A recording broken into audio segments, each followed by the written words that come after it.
The Commission for Independent Education has changed the way schools will participate remotely in meetings. Moving forward, CIE will be using Zoom Webinar, and there are a few differences to be aware of. The first process to be aware of is registration. When you click on the invitation link on CIE's homepage, you will be taken to a registration page. This page has 5 questions that must be filled in: first name, last name, email, confirmation of your email, and organization name. After you register, you will receive an email that includes the Zoom link to access the webinar. Please do not share this link, as it will only work with one device per registrant. If you have multiple people calling in, they should all register individually. On the day of the meeting, we advise you to have only one device in the room. Multiple devices in the same room can lead to audio problems that make it difficult for the commissioners to hear you and for you to hear them. If you have multiple people from your team on the call, they should all be in separate locations. When the meeting starts, all of the schools will be listed as attendees. Attendees cannot display their video camera and cannot turn on their microphone unless asked to do so by a moderator. But attendees can ask questions using the Q&A feature. Please note, questions are displayed publicly, so do not put any sensitive or private information in the Q&A. During the meeting, when your school is recognized, you will need to raise your digital hand, which will help moderators find you in the list of attendees logged into the meeting. When this happens, you will be asked to unmute your microphone. Once you unmute yourself, you will be able to speak. If you call in using a phone instead of a computer, you can raise your digital hand by pressing *9 and unmute yourself by pressing *6. Thank you, and we look forward to seeing you at the next meeting.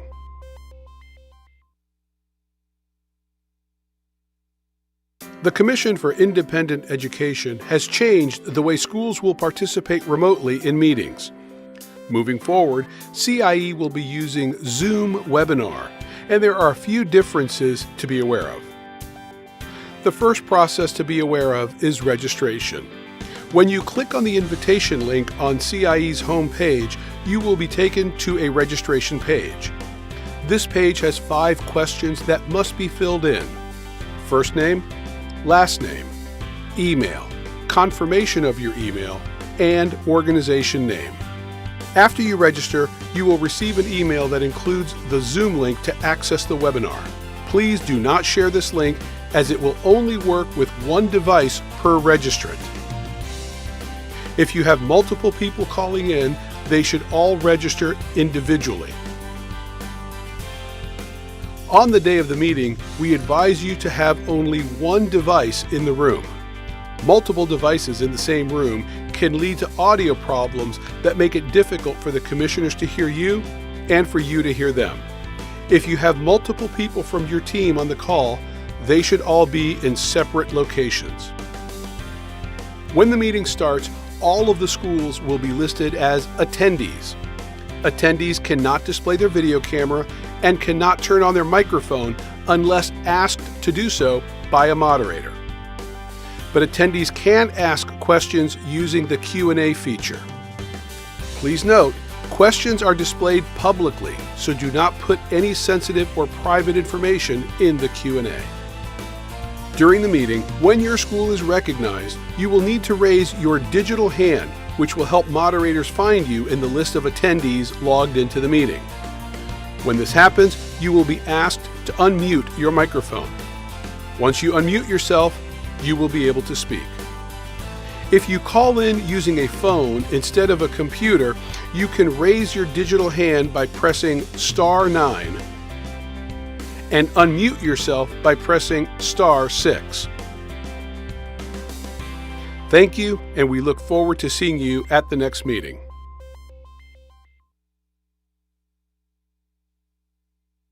The Commission for Independent Education has changed the way schools will participate remotely in meetings.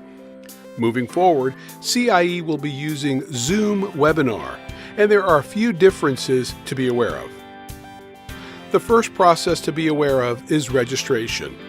When you click on the invitation link on CIE's home page, you will be taken to a registration page. This page has 5 questions that must be filled in: first name, last name, email, confirmation of your email, and organization name. After you register, you will receive an email that includes the Zoom link to access the webinar. Please do not share this link, as it will only work with one device per registrant. If you have multiple people calling in, they should all register individually. On the day of the meeting, we advise you to have only one device in the room. Multiple devices in the same room can lead to audio problems that make it difficult for the commissioners to hear you and for you to hear them. If you have multiple people from your team on the call, they should all be in separate locations. When the meeting starts, all of the schools will be listed as attendees. Attendees cannot display their video camera and cannot turn on their microphone unless asked to do so by a moderator. But attendees can ask questions using the Q&A feature.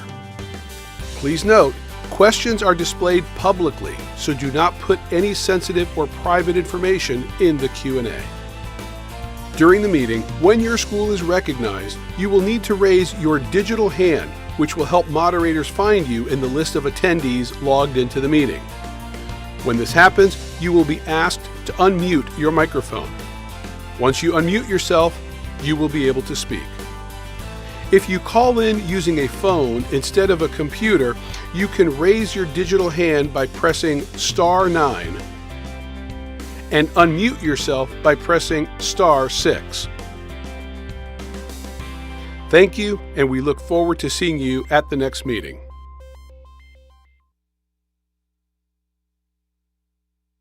The Commission for Independent Education has changed the way schools will participate remotely in meetings. Moving forward, CIE will be using Zoom Webinar, and there are a few differences to be aware of. The first process to be aware of is registration. When you click on the invitation link on CIE's home page, you will be taken to a registration page. This page has 5 questions that must be filled in: first name, last name, email, confirmation of your email, and organization name. After you register, you will receive an email that includes the Zoom link to access the webinar. Please do not share this link, as it will only work with one device per registrant. If you have multiple people calling in, they should all register individually. On the day of the meeting, we advise you to have only one device in the room. Multiple devices in the same room can lead to audio problems that make it difficult for the commissioners to hear you and for you to hear them. If you have multiple people from your team on the call, they should all be in separate locations. When the meeting starts, all of the schools will be listed as attendees. Attendees cannot display their video camera and cannot turn on their microphone unless asked to do so by a moderator. But attendees can ask questions using the Q&A feature. Please note, questions are displayed publicly, so do not put any sensitive or private information in the Q&A.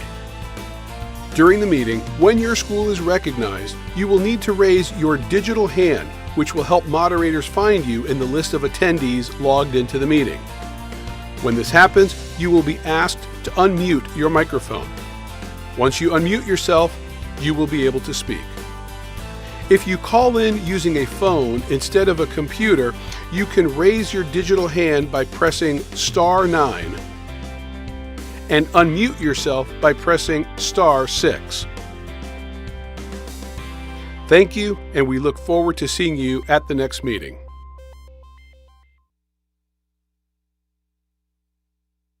The Commission for Independent Education has changed the way schools will participate remotely in meetings. Moving forward, CIE will be using Zoom Webinar, and there are a few differences to be aware of. The first process to be aware of is registration. When you click on the invitation link on CIE's homepage, you will be taken to a registration page. This page has 5 questions that must be filled in: first name, last name, email, confirmation of your email, and organization name. After you register, you will receive an email that includes the Zoom link to access the webinar. Please do not share this link, as it will only work with one device per registrant. If you have multiple people calling in, they should all register individually. On the day of the meeting, we advise you to have only one device in the room. Multiple devices in the same room can lead to audio problems that make it difficult for the commissioners to hear you and for you to hear them. If you have multiple people from your team on the call, they should all be in separate locations. When the meeting starts, all of the schools will be listed as attendees. Attendees cannot display their video camera and cannot turn on their microphone unless asked to do so by a moderator. But attendees can ask questions using the Q&A feature. Please note, questions are displayed publicly, so do not put any sensitive or private information in the Q&A. During the meeting, when your school is recognized, you will need to raise your digital hand, which will help moderators find you in the list of attendees logged into the meeting. When this happens, you will be asked to unmute your microphone. Once you unmute yourself, you will be able to speak. If you call in using a phone instead of a computer, you can raise your digital hand by pressing *9 and unmute yourself by pressing *6. Thank you, and we look forward to seeing you at the next meeting.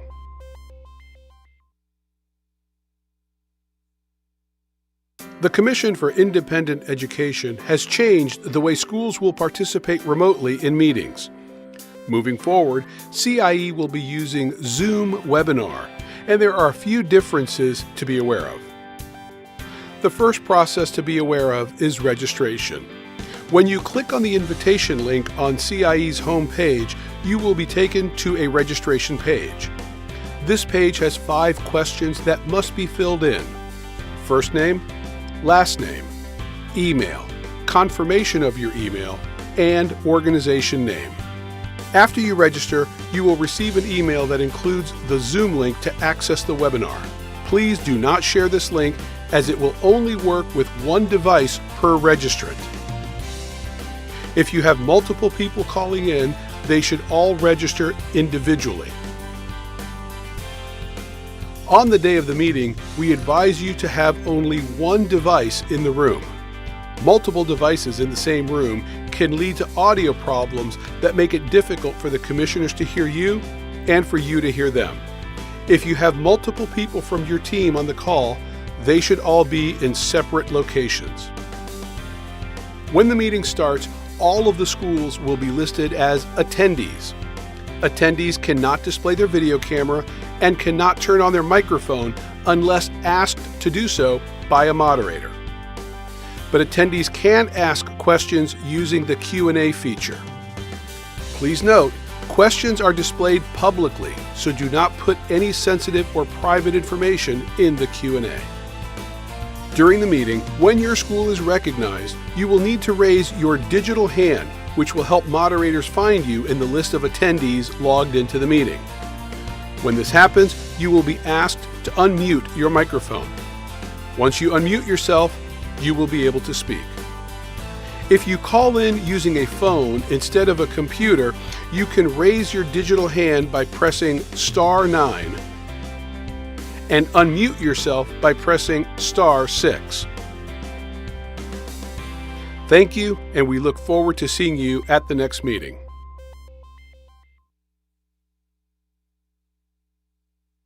The Commission for Independent Education has changed the way schools will participate remotely in meetings.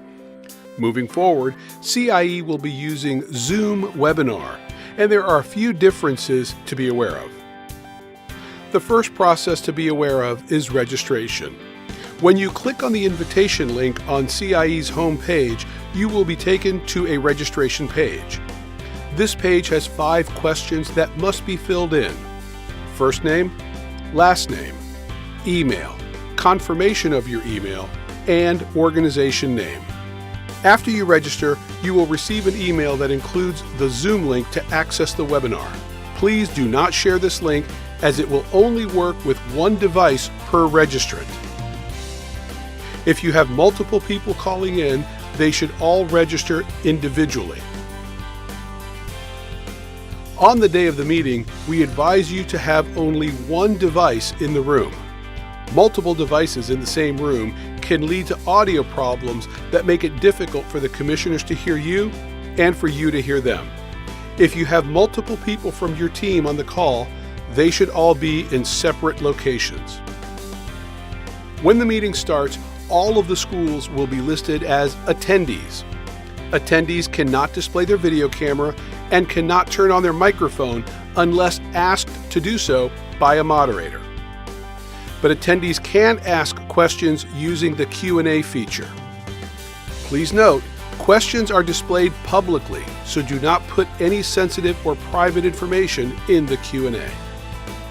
During the meeting, when your school is recognized, you will need to raise your digital hand, which will help moderators find you in the list of attendees logged into the meeting. When this happens, you will be asked to unmute your microphone. Once you unmute yourself, you will be able to speak. If you call in using a phone instead of a computer, you can raise your digital hand by pressing *9 and unmute yourself by pressing *6. Thank you, and we look forward to seeing you at the next meeting.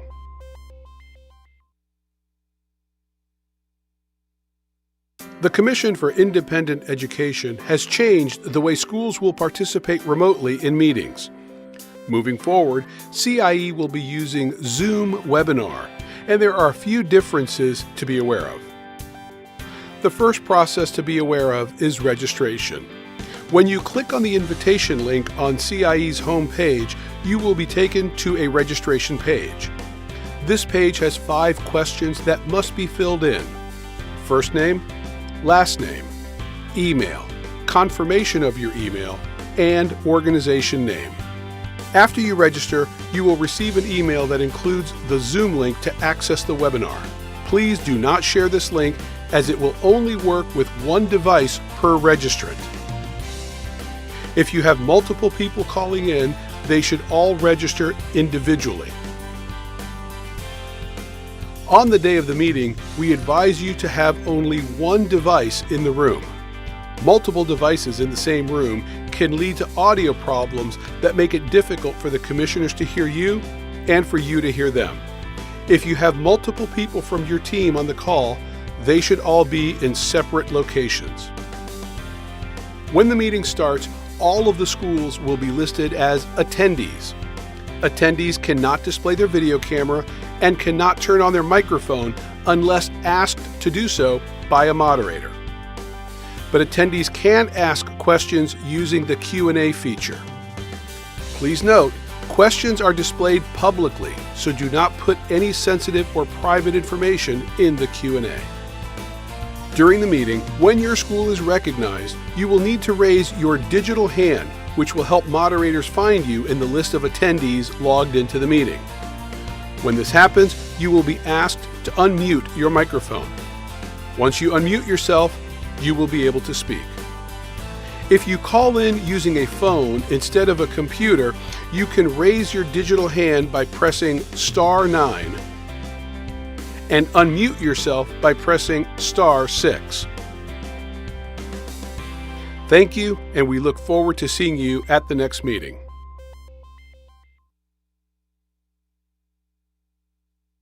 The Commission for Independent Education has changed the way schools will participate remotely in meetings. Moving forward, CIE will be using Zoom Webinar, and there are a few differences to be aware of. The first process to be aware of is registration. When you click on the invitation link on CIE's home page, you will be taken to a registration page. This page has 5 questions that must be filled in: first name, last name, email, confirmation of your email, and organization name. After you register, you will receive an email that includes the Zoom link to access the webinar. Please do not share this link as it will only work with one device per registrant. If you have multiple people calling in, they should all register individually. On the day of the meeting, we advise you to have only one device in the room. Multiple devices in the same room can lead to audio problems that make it difficult for the commissioners to hear you and for you to hear them. If you have multiple people from your team on the call, they should all be in separate locations. When the meeting starts, all of the schools will be listed as attendees. Attendees cannot display their video camera and cannot turn on their microphone unless asked to do so by a moderator. But attendees can ask questions using the Q&A feature. Please note, questions are displayed publicly, so do not put any sensitive or private information in the Q&A. During the meeting, when your school is recognized, you will need to raise your digital hand, which will help moderators find you in the list of attendees logged into the meeting. When this happens, you will be asked to unmute your microphone. Once you unmute yourself, you will be able to speak. If you call in using a phone instead of a computer, you can raise your digital hand by pressing *9 and unmute yourself by pressing *6. Thank you, and we look forward to seeing you at the next meeting.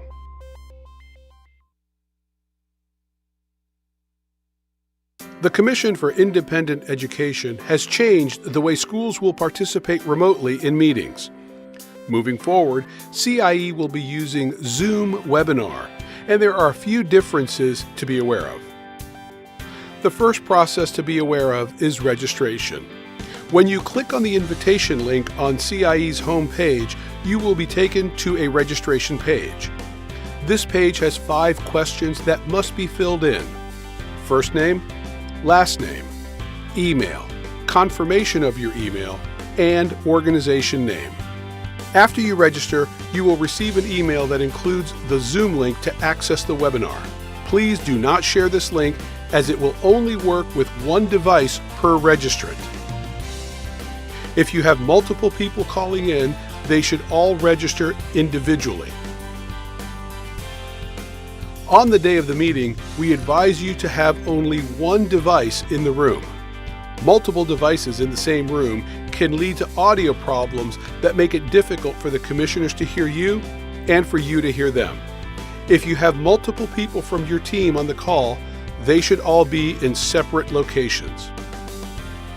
When the meeting starts, all of the schools will be listed as attendees. Attendees cannot display their video camera and cannot turn on their microphone unless asked to do so by a moderator. But attendees can ask questions using the Q&A feature. Please note, questions are displayed publicly, so do not put any sensitive or private information in the Q&A. During the meeting, when your school is recognized, you will need to raise your digital hand, which will help moderators find you in the list of attendees logged into the meeting. When this happens, you will be asked to unmute your microphone. Once you unmute yourself, you will be able to speak.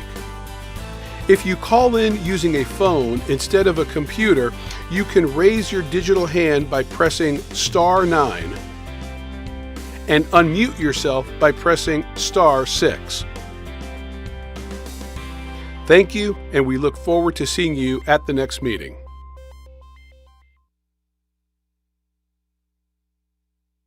The Commission for Independent Education has changed the way schools will participate remotely in meetings.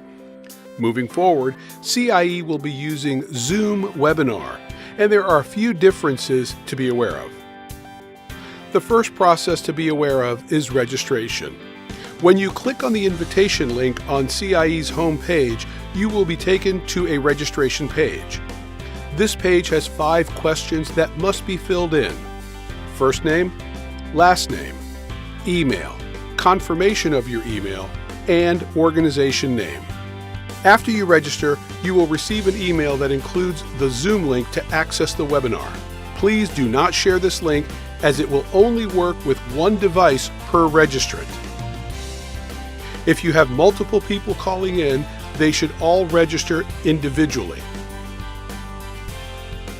On the day of the meeting, we advise you to have only one device in the room.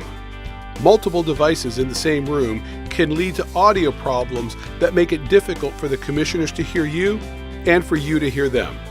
If you have multiple people from your team on the call, they should all be in separate locations. When the meeting starts, all of the schools will be listed as attendees. Attendees cannot display their video camera and cannot turn on their microphone unless asked to do so by a moderator. But attendees can ask questions using the Q&A feature. Please note, questions are displayed publicly, so do not put any sensitive or private information in the Q&A. During the meeting, when your school is recognized, you will need to raise your digital hand, which will help moderators find you in the list of attendees logged into the meeting. When this happens, you will be asked to unmute your microphone. Once you unmute yourself, you will be able to speak. If you call in using a phone instead of a computer, you can raise your digital hand by pressing *9 and unmute yourself by pressing *6. Thank you, and we look forward to seeing you at the next meeting.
Very good choice of music, gentlemen over there. Thank you. Welcome to day 2 of the Commission for Independent Education meeting on this date, September 14th, 2021, here in Howey in the Hills at the Mission Inn. I'd like to call this meeting to order. Roll call, Ms. Hood. Mr. Castillo. Present. Dr. Kinchen. Here. Mr. Williams. Ms. Mulherin. Here. Bradley. Here. Dr. Monte. Here. Great. Welcome, commissioners, staff, welcome, and also the folks we have here in the audience, as well as the ones we have up in cyberspace. I don't know if you all watched the meeting yesterday. That went till about 4:30 yesterday afternoon. Certainly don't want a repeat of that. And both to the audience and also to the commissioners, certainly don't want to get into the weeds. We look at what's in statute and what's in rule. And if you have presentations, you'll be limited time with the presentations. But let's just keep this even flow meeting today and not get into areas that we shouldn't be getting into. Mr. Ferguson, we'd like to introduce staff.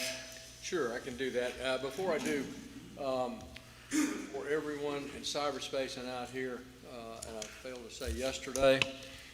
failed yesterday to tell you that we have been issuing cease and desist letters to some of these institutions that are not in compliance. We are now just about back to full staff, and I assure you that you will be seeing some of us, me included, out on the road. So just bear that in mind. With that, Mr. Chair, let me introduce who we have today. Of course, on your left is Ms. Jenna Parton, who is General Counsel for the Commission, and Ms. Risa Rudolph, who is the Assistant Executive Director. Also with us today, Joey Smith, Brandon Eldridge, Victor Sori, Jason Bowman, Mike Santora, and Stephanie Line, and then, of course, Ms. Susan Hood, who is Recording Secretary and my assistant, and I'm Sam Ferguson, Executive Director. If you have something that needs to go back to the office, please send it in, either, well, I would say carrier pigeon, but somebody may really do that, and they're now doing things to pigeons up there that you don't want to know about.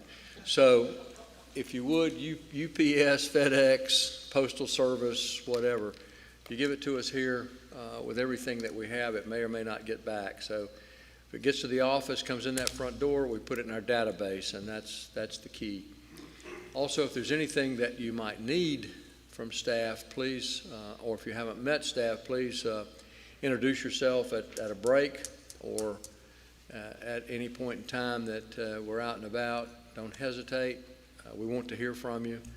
Questions, concerns, very few compliments we get. So otherwise, anything you need to say, please catch us. That's all I have, Mr. Chair. Okay, thank you, Mr. Ferguson. I'm trying to see. What's that? Yeah. You'd like to introduce it? Morning, Commissioners and staff. I'm Dr. Jose Otero Consulting Group. Good morning. My name is Greg Doctor from Maryfield School of Pet Grooming in Fort Lauderdale. Morning, Commissioners. My name is Nicholas Jeunesse from Codebox School. Good morning. My name is Heather Kaminsky, and I'm with Gainesville School of Medical Massage. Good morning. My name is Luis Masonet from Lighthouse Medical Academy. Ann Bouchard, Cole Middleton Consulting Group. Hi, Dr. Joe Angley, Cole Middleton Group, Education Consultants. Good morning, Commissioners. My name is Tina Adkins from Key West Beauty Academy. Each section has this. Good morning, Joni Gerald, Summit Salon Academy, Gainesville. Good morning, Joanne Powers from Summit Salon Academy, Tampa. Sean Michael Ertel, Cole Middleton Consulting Group. Good morning, everyone. Ruth Olio Schwartz from the Fashion Institute of South Florida. Good morning, everyone. Henry Mairena, President for the Fashion Institute of South Florida. Good morning, Ruxandra Tipa, Fashion Institute of South Florida. Good morning, my name is Darlene Brown Ponder, TLC Medical Training. Good morning, Kenny Nguyen, Medway Academy. Good morning, it's Jane Haas from Sea Experience Diving Schools in Fort Lauderdale. Good morning, Denise Pufal from OIC South Florida. Good morning, Commissioners. Robin Watson, OIC South Florida.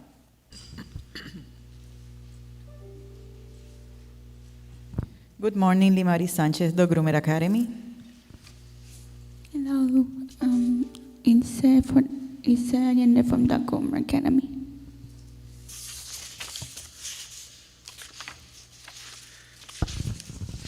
Good morning, everyone. Alan Mortham, Executive Director, Florida Association of Post-Secondary Schools and Colleges. Good morning, Jacobo Gayton, Advantage Beauty Institute, Bonita Springs.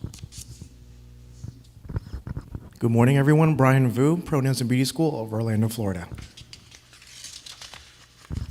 Good morning, everybody. Jose Rodriguez from Ocala, Florida, Beyond Institute and Career Center. Sandra Rosario, Beyond Institute of Ocala. Good morning, Gerna Eugene Vincent with CMS Training Institute in Belle Glade, Florida. Good morning, Kimberly Davis with Quality Caregivers Medical Academy in Holly Hill, Florida. Good morning, Sean Parker, CDA Technical Institute, Jacksonville, Florida. Good morning, Linda Scott, CDA, Jacksonville, Florida. Good morning, Carlos Rodanes, New Horizons Computer Learning Center, South Florida. Good morning, Juha Mikkola, Brain Station Education, Miami. Morning, Nathan Adams, Partner Holland and Knights Education Group. I understand you haven't received a compliment today, so on behalf of the state of Florida, thank you for your service, commissioners, and thank you for the excellent job you do regulating education institutions in the state. Good morning, Dr. Michelle Ernst, SAE Institute Group, Miami, Florida. Good morning, Jake Elson, SAE Institute Group, Miami, Florida. Good morning, Charles Etienne from Sacred Heart International Institute, North Lauderdale. Good morning, Craig Parsons, Champion Truck Driving School, Largo, Florida. Good morning, my name is Bob Harrison with the Messer Caparella firm in Tallahassee. Today I'm representing Florida Barber Academy, Summit Salon Academy in Tampa. Mr. Harris, is that your bicycle for sale back there? Yes, I've got quite a few offers on it already. If anyone would take it away from me, it'd be great, so I'll provide it. Okay. Just before we get started, I know a lot of you will be heartbroken over this, but this will be the last day of hybrid meetings. We're going back to in-person meetings starting November, so we will not have cyberspace and people calling in. I know some people out there will be totally disappointed, but we want to get back to normalcy and get everybody back here. So let us begin. The first institution, A. Now there's a lot of movement on the agendas today with schools going to other sections and so forth and so forth. So, you know, let's just go with the flow and get it done. Institutions ordered to appear back before the commission. The first one is SEA Institute of Technology, North Miami.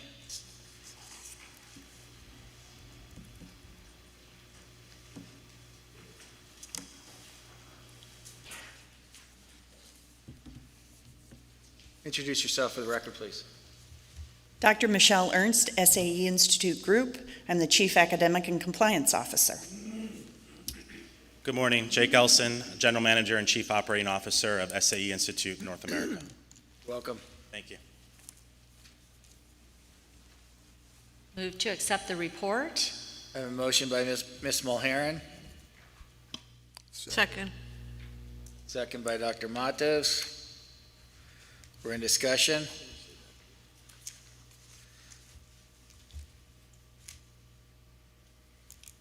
Is there any discussion? Hearing none, all those in favor signify by saying aye. Aye. Opposed? Motion carries. Thank you. Thank you. Okay, application for provisional licensure, 1 through 13. We're moving number 1 to section C, number 9, and we're moving number 8 to section E, number 20. So that would give us, what, a net 11? Okay. So we will skip number 1.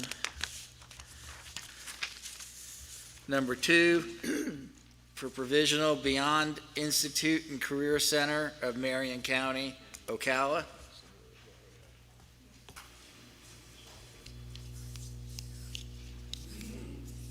Good morning.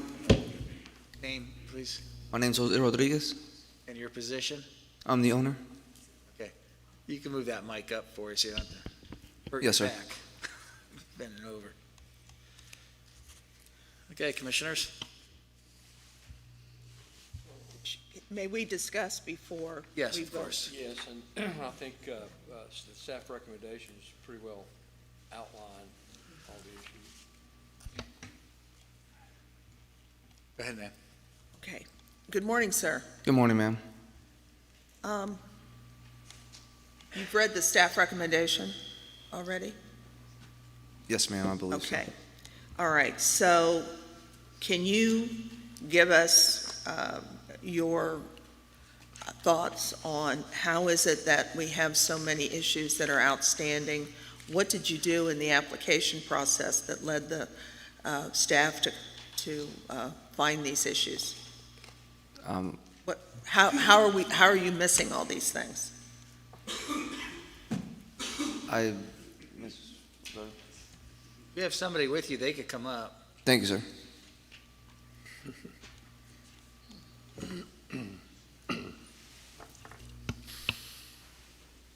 Sandra Rosario, I'll be doing administration at the school. There are so many issues because at the beginning when we presented the application, we had a person first and then they transferred to another specialist and we were moved like 4 different times. During that time, also the COVID came in, so we got postponed once again. Then we got back to another specialist, and then we finally got to one that helped us to finish the application. Okay, but it's, regardless of who your commission representative is, it's your responsibility to provide everything that's asked for in the application. Yes, we submitted everything, and every time we had passed over, they asked for the same item, so we had to resubmit it again. I see.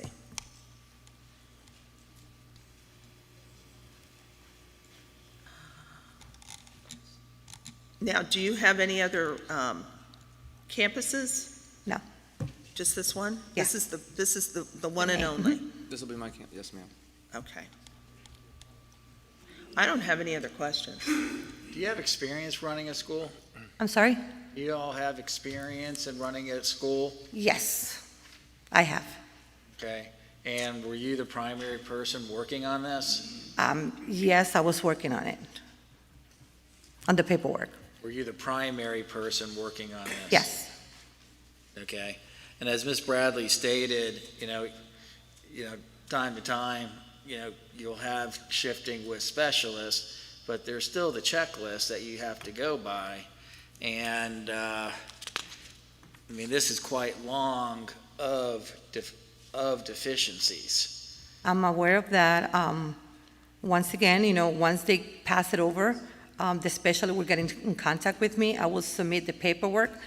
Somehow, then we'll transfer over, and I guess, between the communication with one specialist and the next one, paperwork kind of got crossed or was at the other specialist, so I have to resubmit it again to get a completion.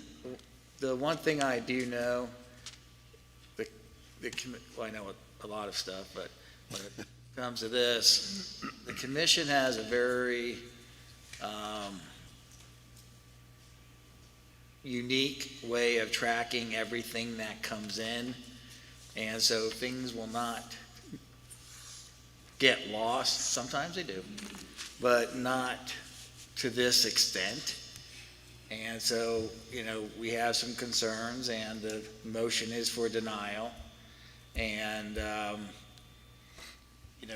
you have to sit. If you need to get a consultant to help you out with this.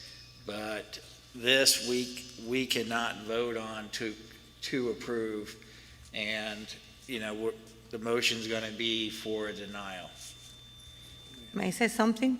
Of course. Once we got with Cali, the process went a little bit smoother.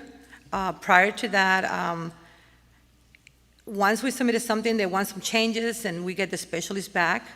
We were able to do the changes and comply with them. It just, the timing between one and the next one. No. Okay, go ahead.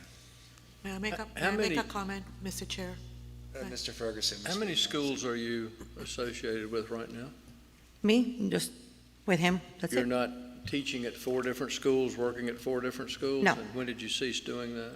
No. You've never done that? No, not in different, so I worked only on 2 schools prior to open mine. So that's 3 schools. Yes. Mr. Chair, Are you done, Mr. Ferguson? Yeah. Go ahead, Dr. Matos. just a comment to help the school. So we all work here with schools. In some cases, we actually also have to deal with the staff. So this is my advice to you. Sometimes when we submit paperwork, and the staff, it is their job to take a look at it, they put themselves in the way that the school is to be run. So for us, we may have to submit one piece of paperwork, and then when it's looked at further, there's additional information they may need. That really should not be held against the staff. It is a comment, we appreciate it, but the fact of the matter is that the information, when you submit information, if the information is complete or it does not comply with the rule, they need to ask you for more information. My advice to you is, you need to become familiar with the rule. You need to become familiar with the code. And then you need to put yourself in the position that all of the paperwork, if you do it complete, it lessens the asking back and forth of information and perhaps the confusion on the timing that you send the information vis-a-vis what needs to be done within a timetable by the commission. It is your responsibility, not the staff. Okay? Okay, thank you, Dr. One more. Go ahead. Okay. I asked you a minute ago if you were connected with other schools. Understand that if, in fact, we have documentation in the office that shows your name associated with other schools, then we're going to have to go look at those other schools because evidently there's some falsified documents somewhere. And if that's the case, we're going to have to take action. Understand that we were by statute and by rule, we must take action against schools that have your name on it because you stood right there and told me you didn't. So Well, you told me if I had you might want to think about if you are associated with other schools or if there's other schools that have you listed, you might want to contact them and have them correct the record. Okay. Because I can tell you that your name is on several schools. So. The location that I have is one in Kissimmee that I've been operating for 10 years. Just saying. Okay. Our focus right now are on the 14 failures with your application. The chair will entertain a motion. Move to accept staff recommendation. A motion by Nancy Bradley, And I will second that, Mr. Chair. Excuse me? And I will second Okay. that, Mr. I Chair. have a second by Dr. Matos. Is there any further discussion? God bless you. Hearing none, all those in favor signify by saying aye. Aye. Opposed, motion carries. Thank you.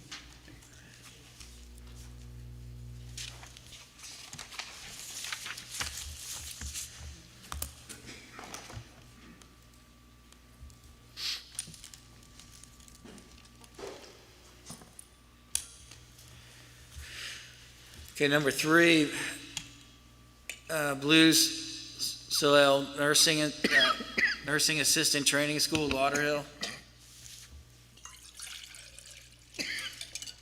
I'm going to move to accept staff recommendation. Motion by Dr. Matos, Second. second by Ms. Mulheron. Is there anybody here?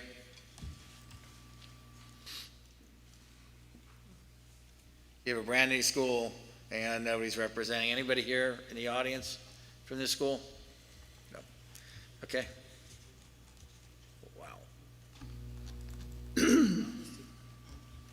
Okay, is there any, this is for nursing assistant. We have a motion, we have a second. Discussion? Yes, Mr. Chair, I have a contingency. The catalog needs some work. There's some spelling and grammar errors that reflect on the professionalism associated with the institution, and they should get those corrected and work with staff. But I did have... Is Reverend Royce talking through you? He is. He's here. That's why you're smiling. Yes. Go ahead. Oh, bless him. He taught us well. Yes. Anyway, I also had something I wasn't quite understanding and need clarification on page 10. There's a statement regarding attendance that the institution needs to clear up, and they can do that with staff. Okay. So Dr. Matos and Ms. Mulheron, you okay with the contingencies? Yeah. Yes, sir. To the catalog? Yeah, in addition to that, they also need to be very specific with the definition of the course numbering. It's not where it needs to be. Ms. Mulheron, you're okay with that? Yes. See, okay. Is there any further discussion? Hearing none, all those in favor signify by saying aye. Aye. Opposed, motion carries. Number 4, Champion Truck Driving Schools, Largo. Morning. My name is Craig Parsons. I'm the director. Well, thank you for being with us and also for making the trip over. We appreciate it.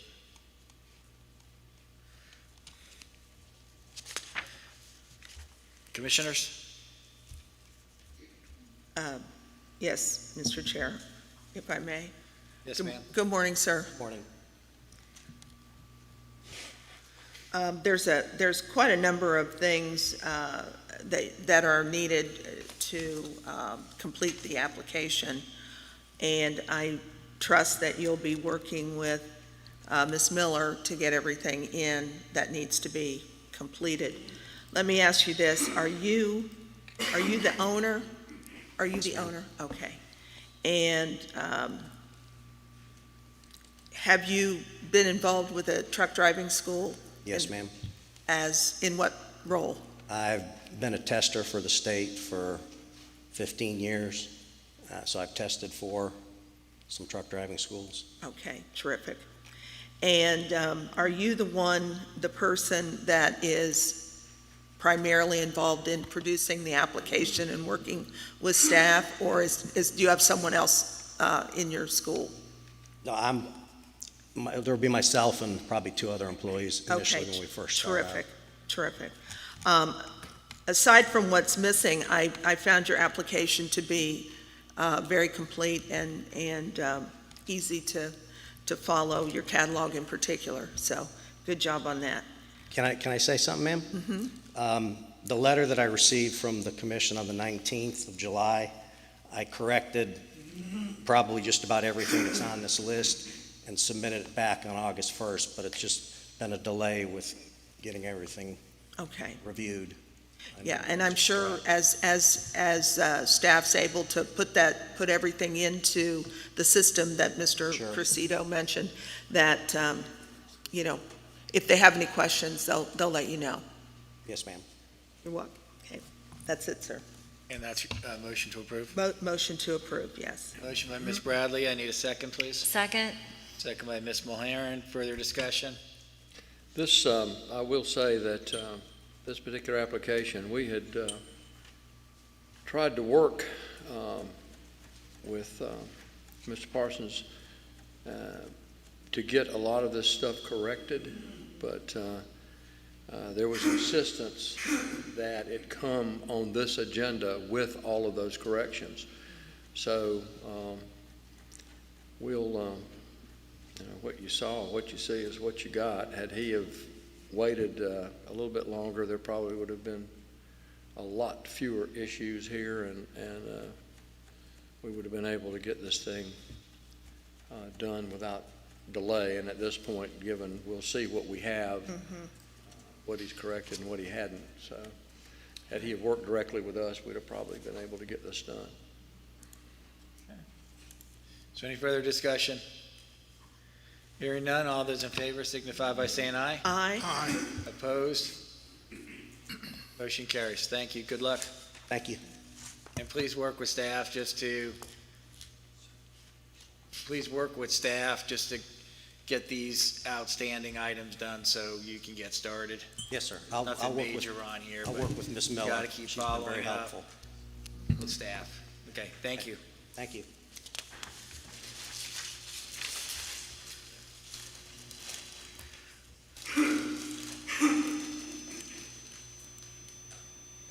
Number 5, CMS Training Institute, Belglade. Move to accept staff recommendation, Mr. Chair. I have a motion by Dr. Matos. Do I have a second? Second. Second by Ms. Bradley. Good morning, and how are you today? I'm good. I guess I can take this off. Yes. Introduce yourself for the record, name and what you do at the school. My name is Gerna Eugene Vincent. I am with CMS Training Institute in Belgrade as the director. Hey, welcome.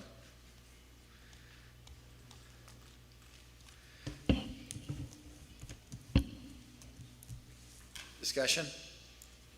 Good catalog. That's a compliment. Hearing none, all those in favor signify by saying aye. Aye. Aye. Opposed? Motion carries. Thank you. Congratulations. Thanks. Well done. Thank you. Number 6, Codebox Technology Corporation. Move to accept staff recommendation. Motion by Ms. Mulharen. Second by Mr. Williams, and we have 2 gentlemen. Good morning, Nicholas Genest, co-founder, CEO of Codebox School. Good morning, everyone. Meg Charles, co-founder and chief strategy officer for Codebox Technology Corporation. Welcome. Thank you. Tim Kennedy, campus director, Codebox, St. Petersburg. Welcome. Thank you. Thank you for making the trip over. Sound like one of those black box companies. Codebox.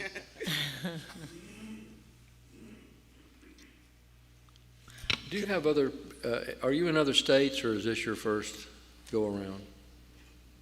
Can you repeat the question? Are you located in other states, or? No, we're not located in other states. So we were headquartered in California. We're moving our headquarters to Florida. Okay, that was my question. Yes. Yeah. Yeah. So you're moving totally out of California? Out of California by end of December, yes. Welcome to Florida. Thank you. Have a heck of a lot fewer taxes. Good. Is there any discussion? Just a question related to that. So you don't have any students that are on campus in California No. that you'll be teaching out? We never had students in California. We only had our home office there. I see. Our campuses are, the first one was in Quebec City. We have students there, and our second campus was in Montreal, Canada. We have students there, and we're going back physical on-premise training next week. Okay, so you do have students in Canada? We do. Okay, but none in the United States? None in the United States. I see, okay. Mr. Chair, I have, so I was very interested in your model of how you're going to be running your school. Can you explain how the whole, how the students are going to pay for their education? Of course, yes. So we created CodeBox in a way where we take on all the risks for the participants so that the only thing they need to focus on while they're studying with us is their success. So we don't talk about tuition unless they succeed. So Excuse me, unless they what? Unless they succeed. Okay. So once they graduate from CodeBox, they get a tuition invoice sent to them, and it's based on the job they're able to get at the end of the training. So if they get a $46,000 a year job, $25 an hour, they will get a $9,200 tuition invoice, and they have 6 months to pay for it. Some of, like half of the graduates from CodeBox, they are hired by the corporation itself. Its division is called Box Solutions. And they can pay for their tuition while working with us.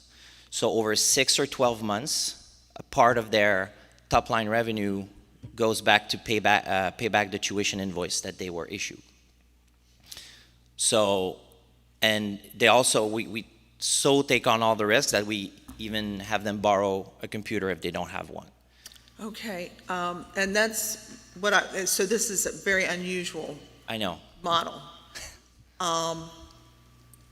Now, what happens to the student who goes all the way through up to the last day or the last week? They get all the knowledge, they're going to go out, they can be hired tomorrow.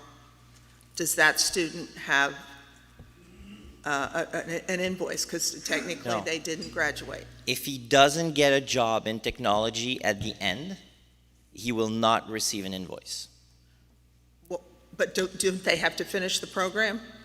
Well, he might have obtained a number of points qualifying him for being someone who finished the program, but if he doesn't go through, he won't be placed, he won't get a job, therefore he won't receive a tuition invoice.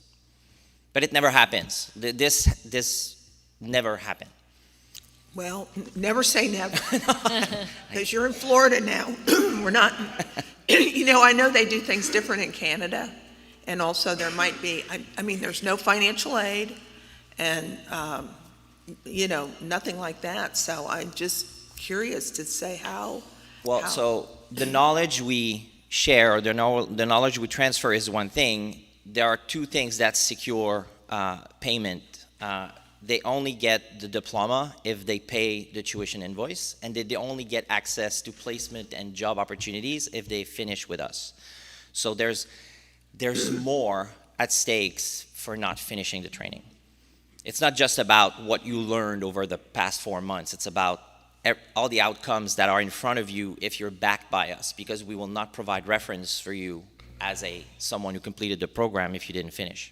Mm-hmm. Well, it's certainly different than what we're used to. Now, the other thing that I found interesting and also different is you are going to be using a grading system that is not based on ABCD. That's right. Explain to us how you're doing that. So every single week we have the participants go through a series of exercises, series of teamwork, and they have a deliverable to deliver at the end on Friday by midnight. And this deliverable is tied to acceptance criteria, correction elements, basically, and we attribute yes or no points. It goes up to 163,000 points. So you pile up the points throughout the weeks of your program, and you reach a certain threshold that says you qualify for the program. You acquired enough yeses in all the criteria and all the boxes that you need to check so that we can say you're a qualified developer. And some of those points are acquired in a soft skill evaluation. So we evaluate communication, leadership, reliability, teamwork, quality of core work, things like that. And on a weekly basis, the coaches fill out a scorecard, and there's 2,000 points that's dedicated weekly to the evaluation of soft skills. So that's how we teach them how to behave in a meeting, or be good team players, or be humble and coachable. This is how we teach them how to become good developers in the industry. So all three different ways to accumulate the points you need to graduate. And this is the system you're using in Canada? Yes. So you're replicating your model and bringing it. That model is encapsulated in a portal. It's like an information system, and we just open up a new campus, and all the business rules flow. So it's the exact same way we're going to do it here. Okay. And another question that I had with faculty. Yes. Explain how you will be hiring or working with faculty. So the faculty at CodeBox is composed of a campus director, Tim's here, and composed of a technical lead who is custodian of the program and the skills you need to deliver on the program. Okay. One plays the role of the business, the other plays the role of the technology manager. And to us, that's the faculty. To assist and mentor the participants throughout the delivery of the program, they are being assisted by what we call coaches. So they're volunteer senior developers, 10 years or more in experience, and they're assigned a godfather or a godson, and they will follow them throughout the 14 weeks, and they'll help them get unblocked when they run into a wall, or show them if they're on the right track, or help inspire them on ways to solve for the issues they're facing. And it actually, the credibility of the program stems from that mentoring and that coaching, because they have full-time jobs. They just give 20 hours of their week to these people. And the very fact that they have real-time jobs and full-time jobs gives them the credibility and the down-to-earth pragmatism that they need to be credible to the participants. So Good advice. Do you have any of those people in mind, or lined up, or committed to do this yet? So we have two in Florida. One is Timothy Weber, and another is Abdul. We have people from Canada and Quebec, and we train our own mentors as well. So from within our program, we create a program of apprentice coaching, and the graduates from our school, when they have potential, we teach them how to become coaches so that they can help their peers. Well, it's all very interesting and all very different, as you can tell from my questions. It's not what I'm used to seeing. Now,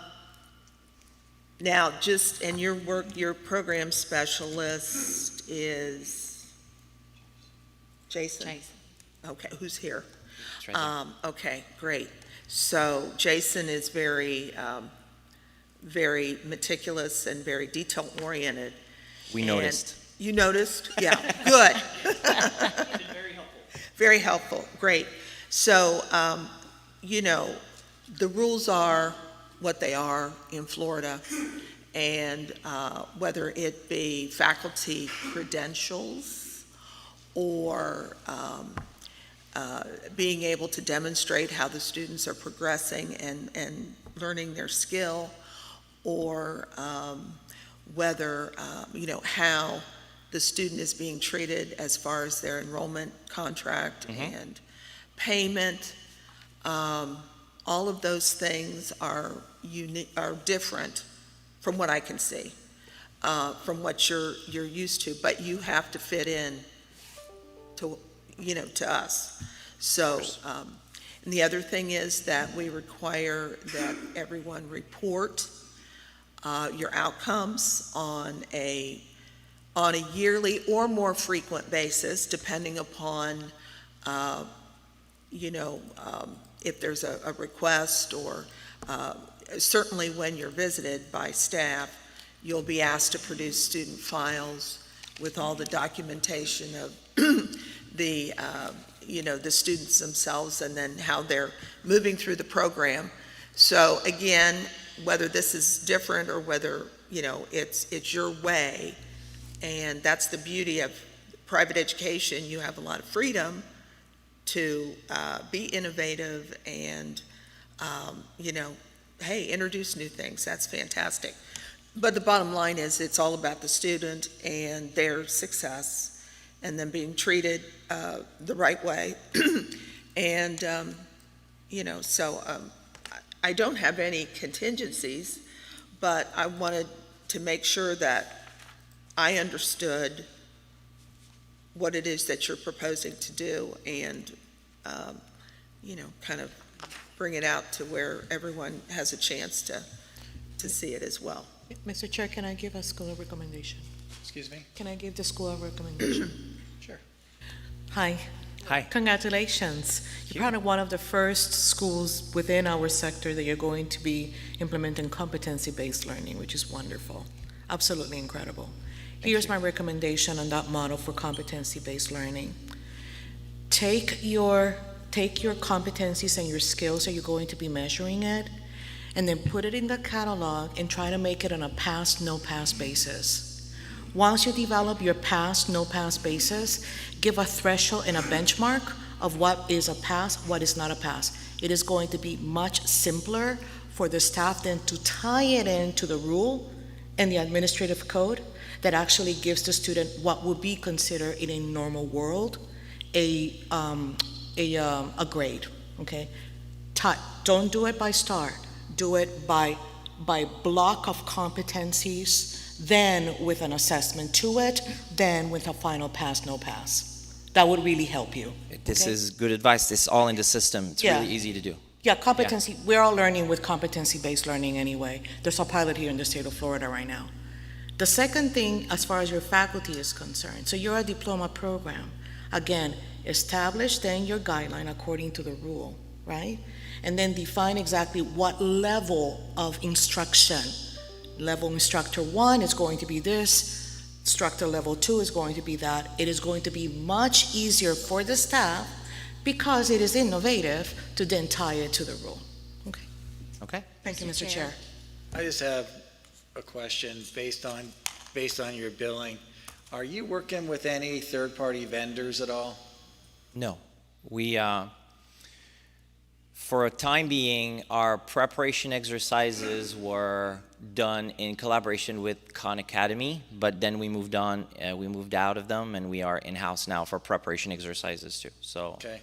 Is the objective also is when these students graduate from your program, do you have arrangements with the corporations that are hiring them for tuition reimbursement? Are they being charged for their outstanding, for their bill?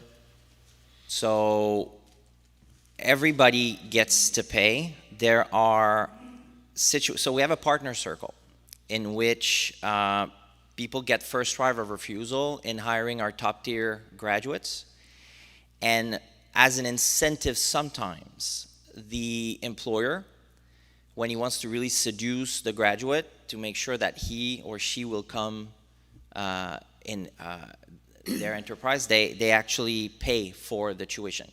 So the students doesn't even have to pay the invoice. It's cleared by the employer. So it does happen sometimes on very high performers.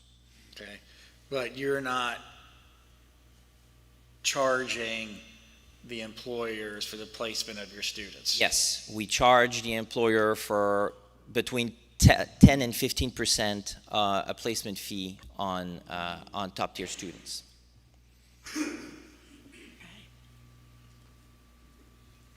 So that's how the student That is kind of taken care of. And that's why we can absorb the fact that some people do not finish the program with us. Very innovative, very nice. The chair asked you, were you working with a third party to collect the tuition, and you said no, correct? Right. All right. So you need to become familiar with the Consumer Fraud Protection Bureau, the Fair Debting Credit Act, and a number of other acts here in the United States, because you're collecting a debt at 18%. So the 20%, and I'm talking on behalf of the student here, because I really don't like what I see. So you're charging 20% on gross earnings or net earnings? Top line earnings. What is that? Gross earnings. Okay. Does that seem fair to you? Yes, it's more than fair, given how much money they'll be making for the rest of their career. It's only 1 year. So it's a success bonus is what you're looking at? It's based on our success or our ability to get the best year one salary for these people. So sometimes it's 46,000, sometimes it's 67,000, and it's fair that we get a bigger reward on the ones that succeeded better with us because we had better coaching and better material for them. What I think is fair is that a student pay for an educational outcome, the same value any other student would pay, and that you provide, because you have to, placement opportunities, and if the student want anything beyond the general placement opportunity, there might be a consulting fee that's involved. You have to do placement anyway. So what you're doing is you're saying you're paying for the education and placement, which is required by our laws here in the United States. That doesn't sound fair to me. And then on the backside, I love entrepreneurism. I love capitalism. But on the backside, you're getting, 15% from the employer as well. So, and then any outstanding debt after 6 months is 18%. Some time ago, that used to be called usury, but not anymore. So, looking at it, how many of your students in Canada were not able to pay in 6 months? Within 6 months, it happened 3 times so far, over 170 people. And were they ever able to pay after they missed the 6 months? Well, so we took one to court, we settled for a lesser amount, and we're in procedure with 2 others. Because they have jobs, they did reap the benefit of the training, but they didn't pay for it. Well, it happens here too under the standard practice. Students don't pay, you might sue them, you might what have you. And it's out of respect for the other ones that paid. Say again? It's out of respect for the other ones that paid their invoice that we do that. I don't disagree, but that's very Canadian, okay? Here in the United States, nobody give a damn, okay? I know the warning. Yeah. I think are you expecting the students from the United States to participate in this program? From Florida? Yes. Of course. Well, I'm just going to, for the record, just say I don't like the fee structure. I think it puts our Florida students at greater risk. to be more in debt than the cost of the actual education. Of course, for your school, to the extent I'm still on this commission, I'm going to be looking at 100% placement, no excuses if you're charging them, which you are, to actually meet the placement criteria that's part of our law here.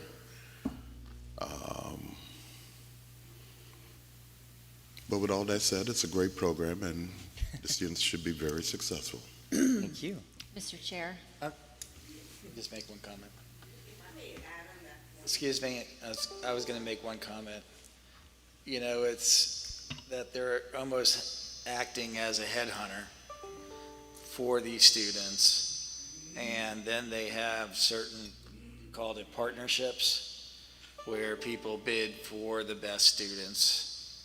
And so it's not fair necessarily if you have two students and they're bidding for this one to get that tuition paid. And, I just don't, that's why I asked a question, that were they related to a third-party vendor when they said they invoice at the end, is I just don't like the back end of this for fair consumer practices with the students. And, the pay afterwards and at that interest rate is extremely high. And I just have my concerns with the back end. Ms. Mulheron? Yes, a couple of questions related to that. So I read that you do have a deposit, that the student pays a $2,000 deposit. So that's when they start the program? Yes. Okay. And then that's applied towards their tuition owed later? Yeah, so essentially it's to make sure that they're careful with the computer we put in their hands. It's a $3,000 device, so we just want to make sure that they're careful with it. Right, So- okay, but that does apply towards the total tuition Yes. owed in the end. What happens if they drop out of class and don't continue? Do they owe that to, or do you refund anything back if they don't progress, or is that just 2,000 is done? During the first 2 weeks of the selection program, it's called Genesis, if they don't make it or if they drop, the deposit is fully refundable. So if the computer comes back intact, we just refund. So you have to recover the computer? Yeah, of course. And, yes, It's in the okay. And contract. sometimes I'm sure you probably don't receive the computer back, but, Again, maybe very Canadian, but it doesn't happen that often. okay. Okay, and are you, so are all of your classes taught on campus, or is anything taught online? So the people on premise learn on campus physically, and we also have an online campus where people actually do it fully remote. Still full-time, but remote. Okay, is that are you going to be operating that out of Florida? The online modality, or is that in The Canada? online version of the program would actually, yes, be available to people from Florida. Okay, so I don't think we have an application for We that. do not have an application for online. Yeah, so we need to have you submit that as a part of your application package with Jason. I'll work with Jason on that with Yes, pleasure. Yeah. that is definitely a contingency, because we need to have that information. Do you currently have students online? Excuse me, I was still, For the past 18 months, all of our students were online because of the pandemic. Okay. Ma'am, you had something to say? I simply wanted to. Microphone. Oh, sorry.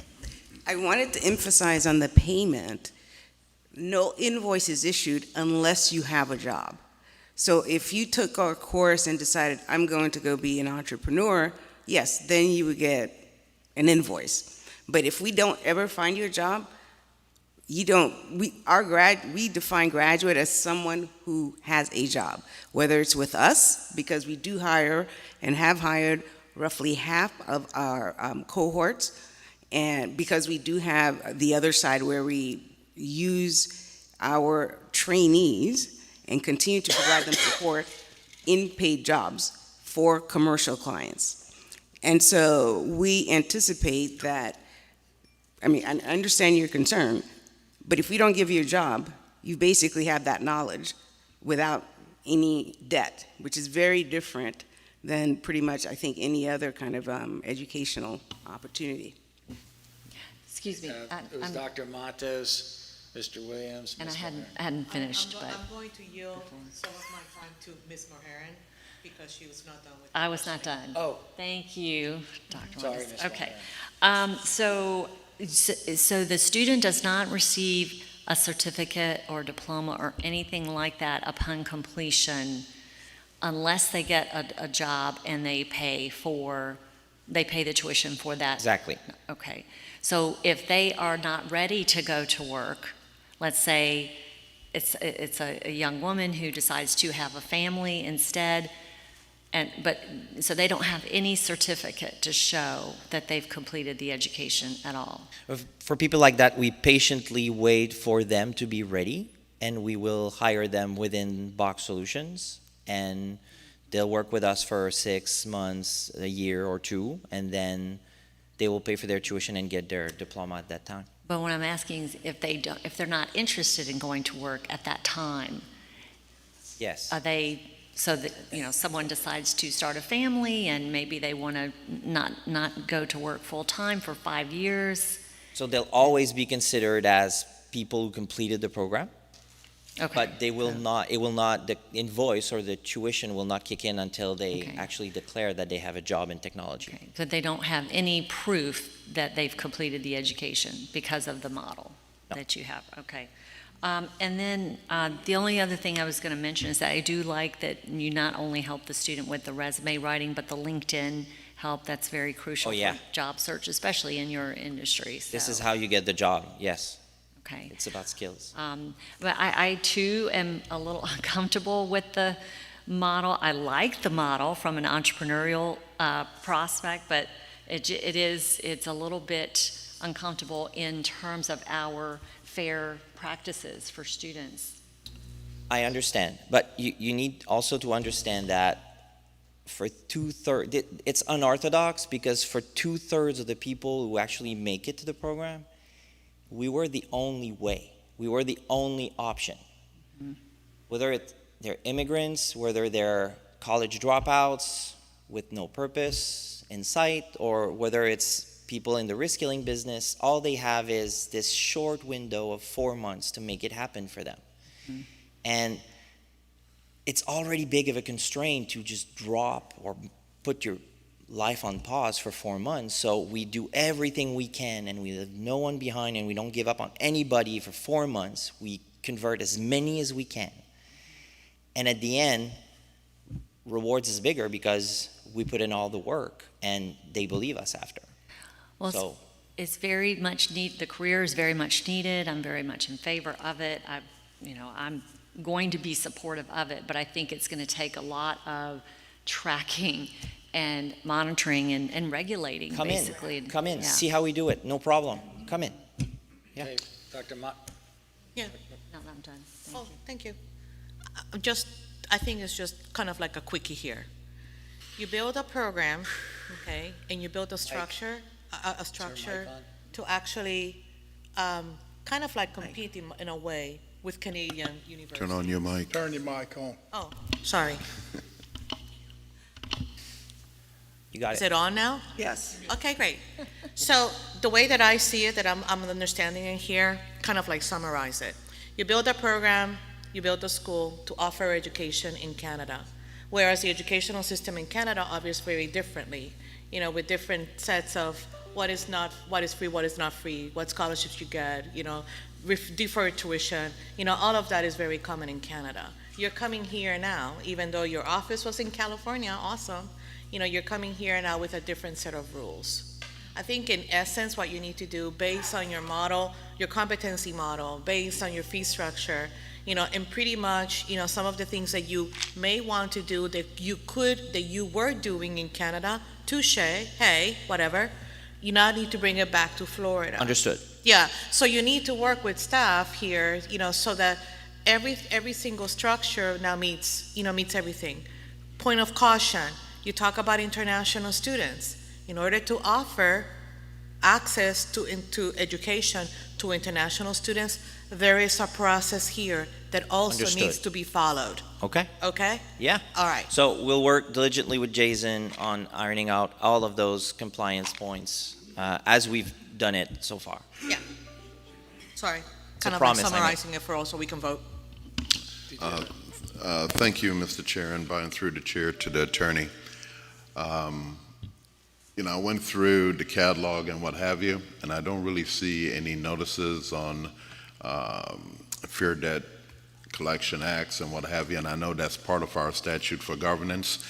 If the chair is so inclined, I would ask the attorney to work with staff to model language to be included in the catalog with the level of specificity possible to put them on notice that this is likely to become a debt if remaining unpaid. But that doesn't mean I don't like your program. I just don't like how the fees are structured. Right, yeah. May I? Go ahead. Sure, okay. Did you notice the moment where it cannot exceed 14,000? When we're talking about the student population, as you just described, even 2,500 can seem insurmountable for them. So 14,000, you might as well be offering them a phantom. Yeah. We're giving them $50,000, $67,000 a year jobs. I'm going to be looking for that. And I'm supporting you. I want to see that because I think that would be incredible. And I think if the model works here in Florida, it'd be a great opportunity for so many employers as well as students. So don't be deflated. I mean, I'm just doing my job. Understood. Very American of me, okay? Yeah. Ms. Bradley, last Okay, comment all right. before we go to a vote. Okay. With all of what we've just heard, I come up with this question. In your current, your current school in Canada, do any of the people who finish the program, do they remain, are any of the people not hired? Do you have 100% placement? No, we are 91%. 91%. Do you, as a regular, as part of your model, do you then, in your, the other side of your business, the ones that aren't picked up by companies, are you hiring them? Yes, we hire close to half of them. So the Okay, ones, the 9% I'm referring to are people who finished but did not make the cut. They didn't either have enough points or after 4 months realized technology is not for me. I don't want to do this. So the ones that you hire, how long typically do they stay with you? About a year, Is it some like- up to 2 years. Okay, so they get their debt paid off? Oh, They yeah, pay all off the their time. debt. Oh, yeah. No matter what happens, we will keep them on for 6 months, allow them to pay off their debt, and they will move on to a real job. Now, are they also getting a paycheck while they're paying off their debt? Yes, of course. Yes. Okay. They have the choice to pay their tuition over 6 or 12 months. No fees if it's paid in 6 months, and $1,000 fees if it's paid over 12 months. Okay, so we have some added contingencies. Mr. Chairman, Yes. may I ask a question? Good morning. Good morning. You may have covered this, but you've covered a lot. So I want to ask it, why are you leaving California and coming to Florida? So we're just following the trend of the exodus of California. So we believe that we were a little late for Austin. So we believe that the next Austin is the Tampa Bay, St. Pete region, and that's why we landed there. We want to be ahead of the curve for the next Austin migration. Following the exodus is my line of work, so I appreciate it. Okay, we have some, just want to make sure that the contingencies that we have, that the language will work on the school with staff and council regarding all the back-end charges and fees, the $1,000 of this, to that, and everything else, that's covered. Also, an online application must be filled out before they do anything, because they're pretty much 100% online, so that has to be filled out. Did I miss any contingencies? We'll get, we'll The work. the entire assessment process that actually translate into grade, into our grade system. Okay, that was a contingency. Oh, yes, sir. I thought you were just helping them out. No, no, no. Okay.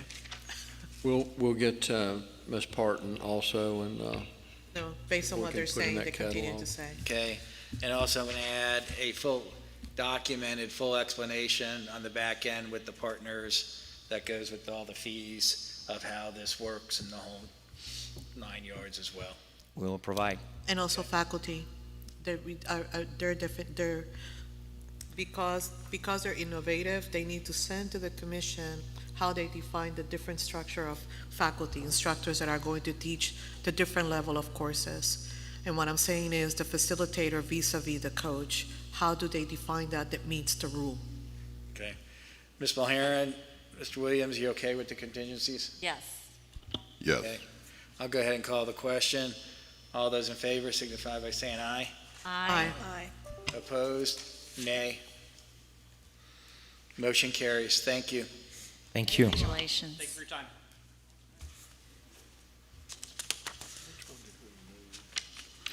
We moved number 1 to number 9. Eight. Number 7. Number 7, Dynamic. Is there anybody here from Dynamic? If you're from Dynamic, please introduce yourself.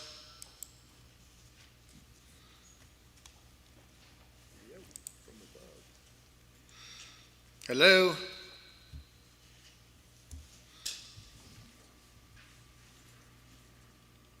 At least this will be the last meeting I'm looking at the ceiling. Are they on mute, or do they not? They're unmuted, they should, as long as they have a microphone, they should be. Dynamic, are you with us? Now let's move on. If they jump in, they jump in. Move to accept staff recommendation. A motion by Ms. Mulheron. Second by Mr. Williams. We're in discussion.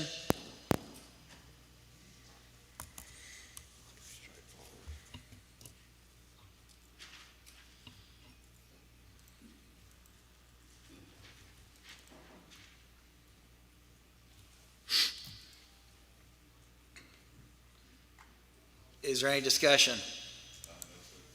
Hearing none, all those in favor signify by saying aye. Aye. Opposed? Aye. Motion carries. 8, we moved. Number 9.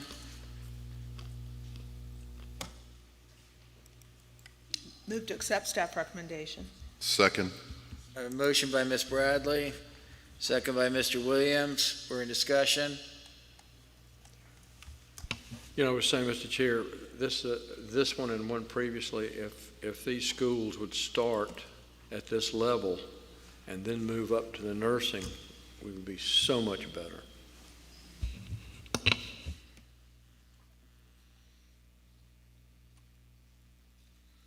I'll call the question. All those in favor signify by saying aye. Aye. Opposed, motion carries. Number 10, Key West Beauty Academy, Key West. Move to accept staff recommendation. She came all the way from Key West. I have a motion by Ms. Mulheron. Do I have a second? Second. Second by Mr. Williams. And we have somebody here. Did you drive all the way up from Key West? Yes, sir. My goodness You gracious. are my hero. I've been waiting since 2018 for this, so I wasn't going to miss it. Well, that was a long ride. Hurricane Irma came in after the first application, which expired because we had to change locations.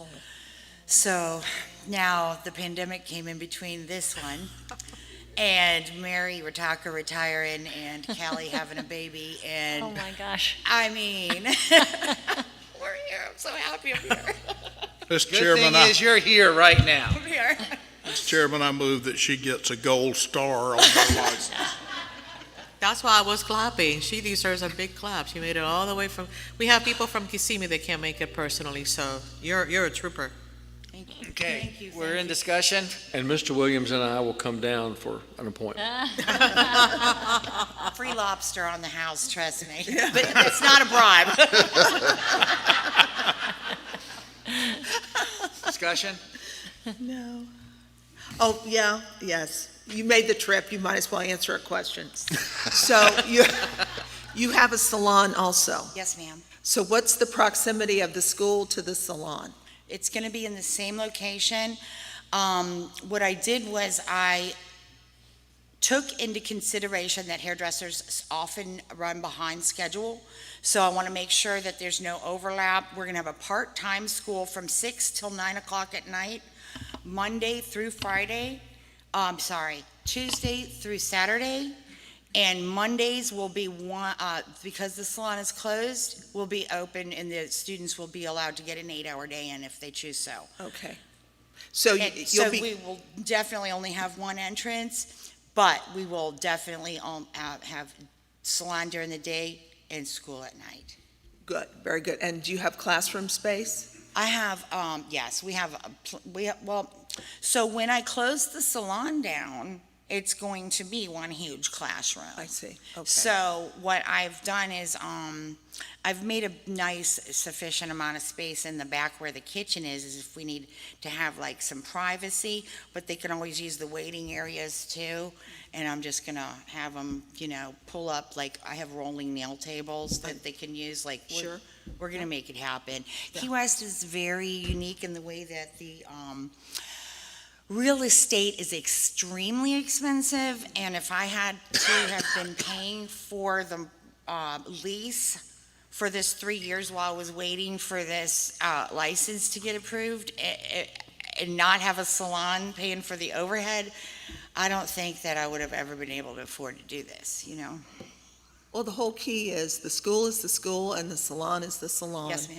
And the students are not performing professional services on your salon clients, but of course you will no doubt have a student clinic where they can practice outside of the salon hours. Exactly, and they'll be paying much they'll be, for a much lesser price, we'll be Right. doing, like, of course, and, let me see, what was I gonna say, yes, it'll be very clearly made in the salon on separate windows, because we have two big windows that there's a school and that they're in the hours, so that and I will never be using students for, slave labor, I promise, during the day. All right. At my salon. Well, when Mr. Ferguson comes for his lobster, he can check up on that. And since the offer was for Mr. Williams and I, would it be okay if I brought Victor with me? He's on the end over there. Listen, you wouldn't believe it, but I got We plenty have a of space. problem with Okay. Victor. Every time it rains, he can do nothing with his hair.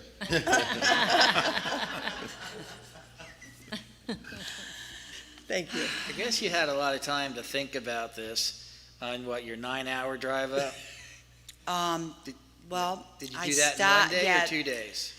We drove up yesterday. I spent the night in Sebastian, Florida with some family so that I wouldn't have to make more than a 2-hour drive this morning. Now I got to go all the way back though. Okay. Okay, I don't know why you went to Sebastian, but Well, my friend, I have a friend. is there any further discussion? No. Congratulations and thank you for being here. Does that mean I'm Voted approved? See, when you go home.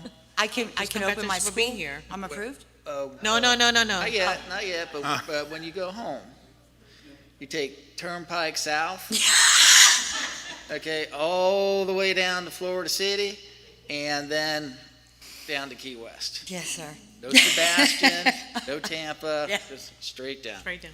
Okay, hearing no further discussion, I'll call the question. All those in favor signify by saying aye. Aye. Opposed? Motion carries. Good luck. Congratulations. Thank you so much. Congratulations best. again. Number 11.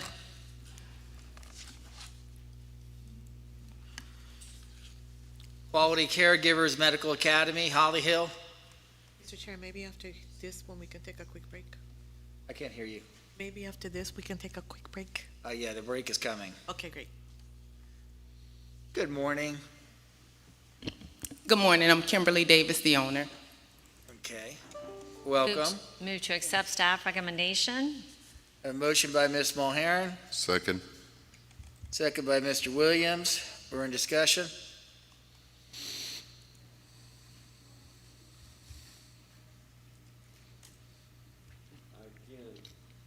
This is where they ought to start. I agree. Hearing no discussion, all those in favor signify by saying aye. Aye. Aye. Opposed? Motion carries. All right, Thank thank you. Congratulations. Good job, too. I think that other young lady's running back to Key West. She left here Saturday.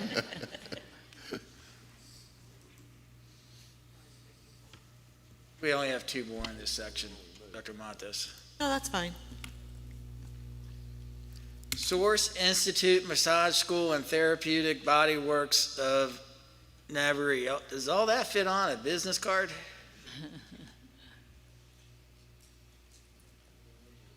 Fort Walton Beach. If you're from Source Institute, please introduce yourself.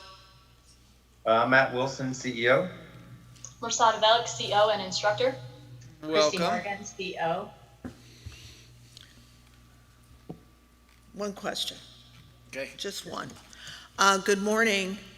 Good morning. Question, are the two programs that you're proposing to offer structured similarly to the programs you offer at your other locations? The duplicates. Did he say yes? Can you hear me? He said they're Would you- duplicate. What did you say? I'm sorry, I couldn't hear you. They're duplicate. Duplicate, okay, Yes, ma'am. all right. That's all I had. Okay.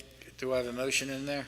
Yes, move to accept staff recommendation. A I'll motion second by that. Ms. Bradley, I will second. second by Dr. Matos. We're in discussion.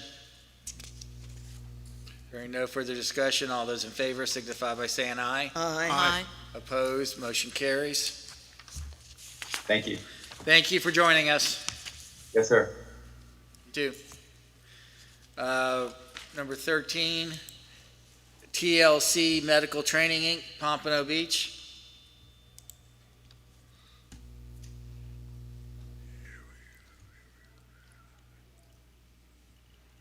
So I'm gonna move to accept staff recommendation. Second. Motion by Dr. Mato, second by Mr. Williams.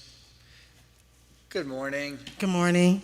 And I do My have name a is- question, Introduce sir. yourself for the record, please. Yes, my name is Darlene Brown Ponder. I'm the owner of TLC Medical Training, Inc. I do have a question, Mr. Chair, if you Go ahead. allow me. Good morning. Good morning. How are you? I'm fine, thank you. That's good. I'm glad to hear that. Tell us a little bit, and my apologies, it's a little too precise, but we understand that you currently run an adult daycare center. Yes, ma'am. Okay. And that adult daycare center, what capacity does it have? Capacity for how many people? 56 people. How many people does it fit? How many adults can actually be in the center? My square footage is 3,500 square feet. 3,500 square feet? My building, Okay. And for how long have you been running that adult center? 18 years. So how many participants or how many members do you house at any given time during the day? I can house probably like 25 to 50, but I'm sorry? I can house over 50. Over 50? Mm-hmm. Okay. And the facility has what? Besides your activities activities area. What else do you have with dance center? Okay, that's, as far as the adult daycare, Uh-huh. that's the only thing that I'm running right now in the adult daycare center. Okay. I'm asking the question because you say that, well, I guess from the information that we have, and based on the programs that you want to offer, that you're going to have your school in the same facility that you have your adult daycare center, but then the businesses are not going to be open at the same time. Yes, ma'am, my center, So can you tell us a little bit then about what kind of like improvements have you made to that facility to be able to accommodate the programs that are in front of us to approve? yes, my center is open from 7 to 5, so we would use the area where the adult daycare, and also I have another area where I have the lab, where it's not used by the participants. It's over 800 square feet, and I did bring, the documents for that. Okay. And this is the front area, and this is where the participants usually be at. Back here is the lab, and it's over 800 square feet. And how many beds you're going to have there? For the nursing assistant program, how many beds do you plan on having there? 2 beds. I have one right now. Okay. And also I have desks in both areas. So how many students do you think that you're going to have at any given time? Like 8 students, 8 to 10 students. To start off, You probably want to add another bed if that fits the space. I will. Okay, well, there will be an on-site visit, but I don't think 2 beds are going to accommodate an enrollment of 8 to 10, okay? Unless you have them at different times.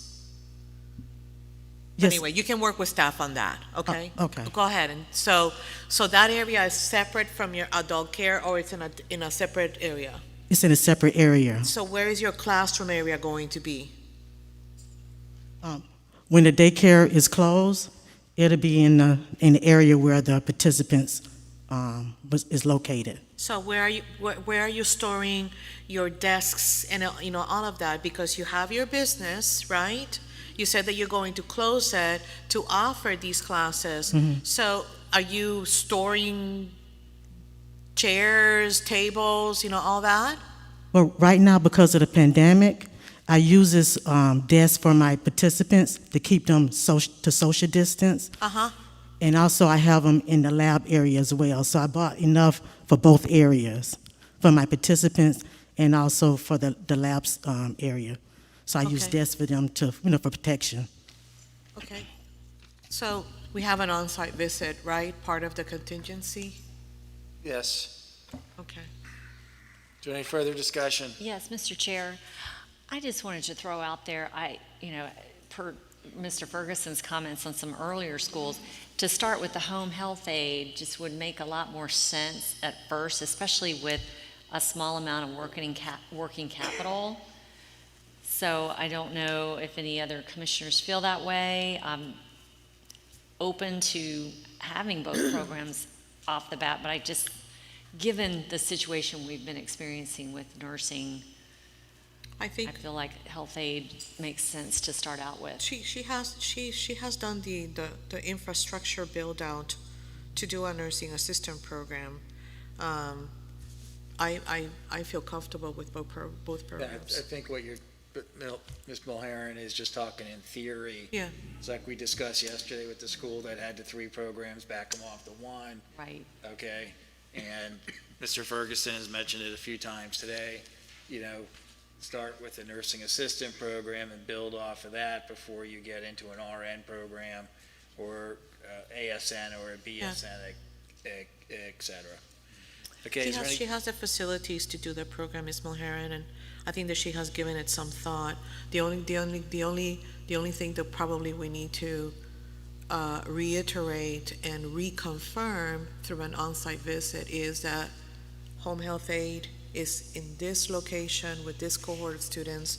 Nursing assistant happens here with this set, preset level of equipment, and it is sufficient for the enrollment that she wants to have. Okay, that will be covered with the With the onsite. onsite. Yeah. Okay. Ms. Bradley? Yes, thank you, Mr. Chair. Good morning. Good morning. So, Ms. Ponder, are you 100% owner of the institution? Yes, ma'am. Okay, I see in your catalog you have a governing board, Yes. and now what does the governing board do? They also, they're more experienced, so they consult me and, and directing me how, what to do to make this effective program. Okay, and Mr. Bonds, Yes. who's on your governing board, is he affiliated with schools here in Florida?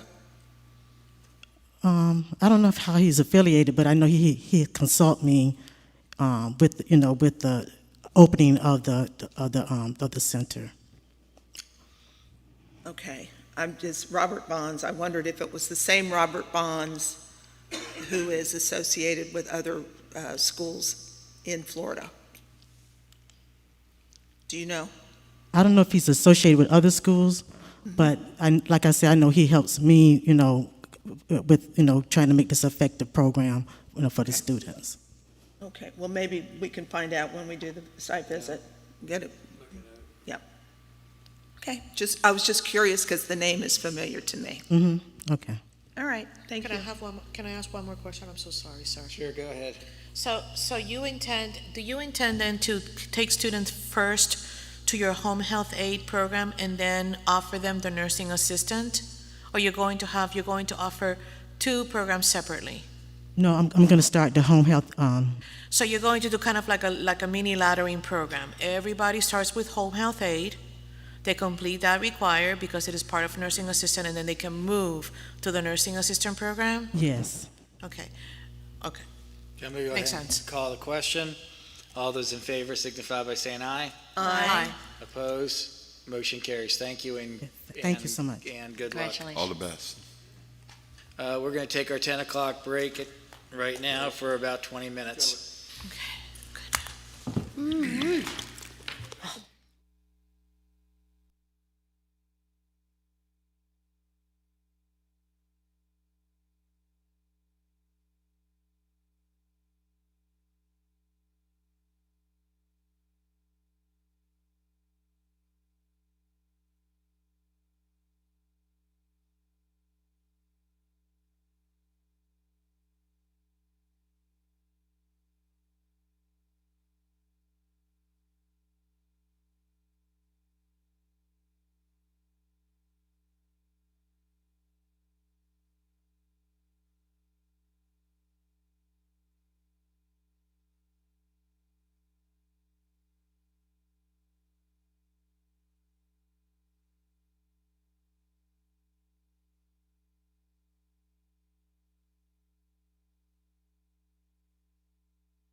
Okay, we're on section C, application for annual licenses.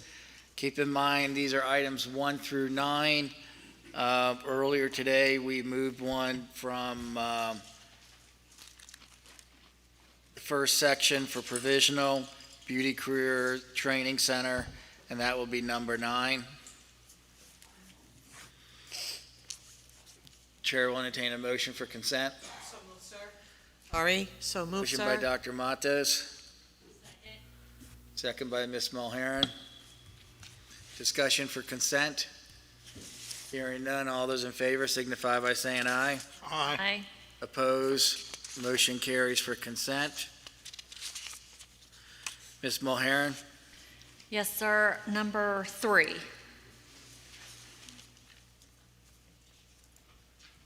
okay, Dr. Matos, None. Dr. Kitchens, None. Ms. Bradley? Mr. Williams? Okay, so for approval, we'll do 1, 2, 4 through 9. Move to accept staff recommendations. Motion by Ms. Mulheren, Second. second by Dr. Matos. Discussion? Hearing none, all those in favor signify by saying aye. Aye. Opposed? Motion carries. Number 3, Iron Hack Coding Academy, Miami. Move to accept staff recommendation. I have a motion by Ms. Mulheren. Second by Ms. Bradley. Do we have somebody on the line from Iron Hack?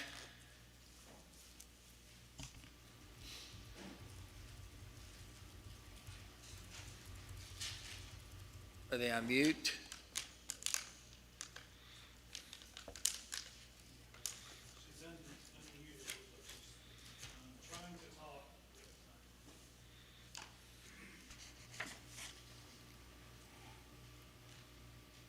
Okay, we'll start anyway. If they can join us, they will.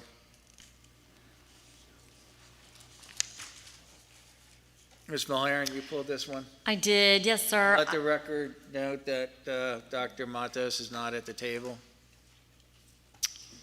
Go ahead. Okay, on the online submission, I just thought it was very weak and wanted to have it resubmitted.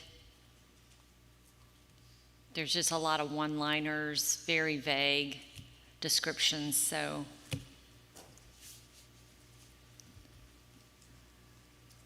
A lot more substantial information should be So for the submitted. online submission, you want that resubmitted, Yes. okay? Ms. Bradley, you okay with that? I'm fine. May I ask a question of Ms. Mulheren? Of course. Okay, I'm now you can hear me. I'm done. Okay, I Thank you. wanted to ask you, based on what you said, was that only, the vague submission, was that only regarding the new program? Or does that apply to Just everything? for the request that they had for today, which was the new program. For the new Because I program. know that they have been operating online, Yes. so I know they can do better than what they submitted. I see. Yeah. Okay. All So right. it would, yeah, just for the new program. Okay, I just Okay. wanted to know. I'll go ahead and call the question. If there's no further discussion, all those in favor signify by saying aye. Aye. Aye. Aye. Opposed, motion carries. Moving on. D, application for extension of licenses. We have 1 and 2. We'll just go ahead and do those separately. New Horizons Computer Learning Center, South Florida.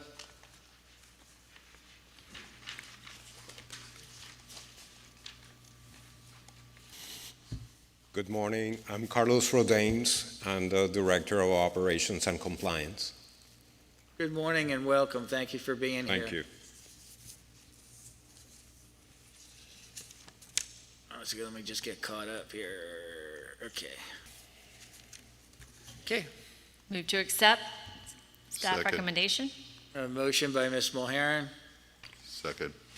second by Mr. Williams. We're in discussion.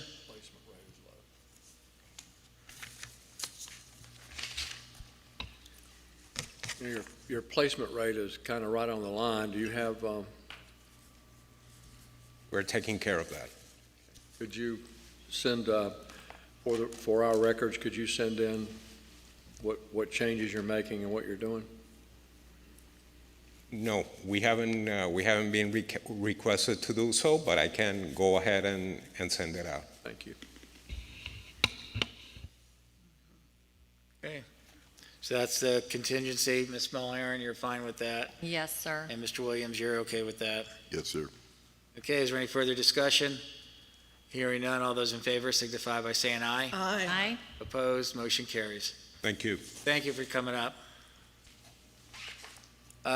Truck Driver Institute, Milton, Move to accept staff recommendation. a motion by Ms. Bradley, Second? second by Ms. Mulhern. We're in discussion. Are they on the line? 402 students. Good morning. If you're from Truck Drivers Institute, can you introduce yourself for the record?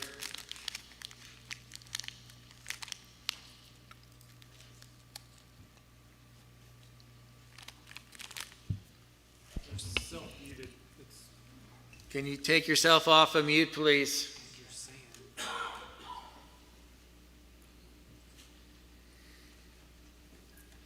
Okay, let's continue. I was just saying 402 students,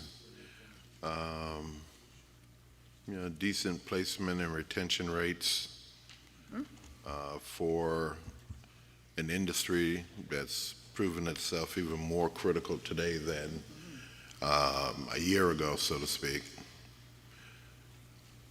And it looks like they're decently capitalized. Yep. Placement rate looks pretty good. Oh, two questions. Go ahead, Mr. Ferguson. Two questions. They're not on the line or we can't get them or what? Anyway, the questions are this. First, where are those 402 students? Where are they? Are they Florida students or are they out-of-state students, number one? Is anybody? And are they offering anything online still? That's number two. So those would be contingencies if they're not. Okay. Mr. Chairman? Hold on a second. Ms. Bradley, Ms. Mulhern, you okay with those contingencies? Yes. Yes. Dr. Kitchens. I'll just say on what Mr. Ferguson said there, with the location where they are, chances are real good that you've got out-of-state students because they're right up on the border with Alabama there. Okay, we have that as an added contingency already. Is there any further discussion? Hearing none, all those in favor signify by saying aye. Aye. Opposed? Motion carries. Show for the record that Dr. Matos has rejoined us. E.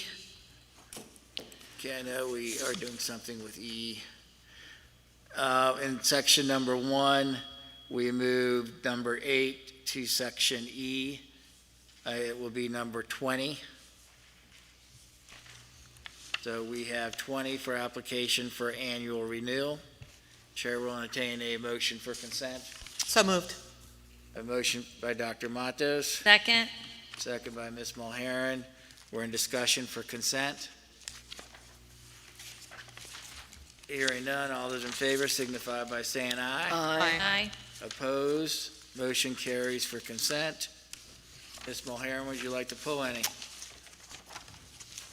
I believe I have none, but let me double check. Yes, I have none. Dr. Matos? I don't believe I have any. No, just hold on 2 Latin seconds. No, I don't.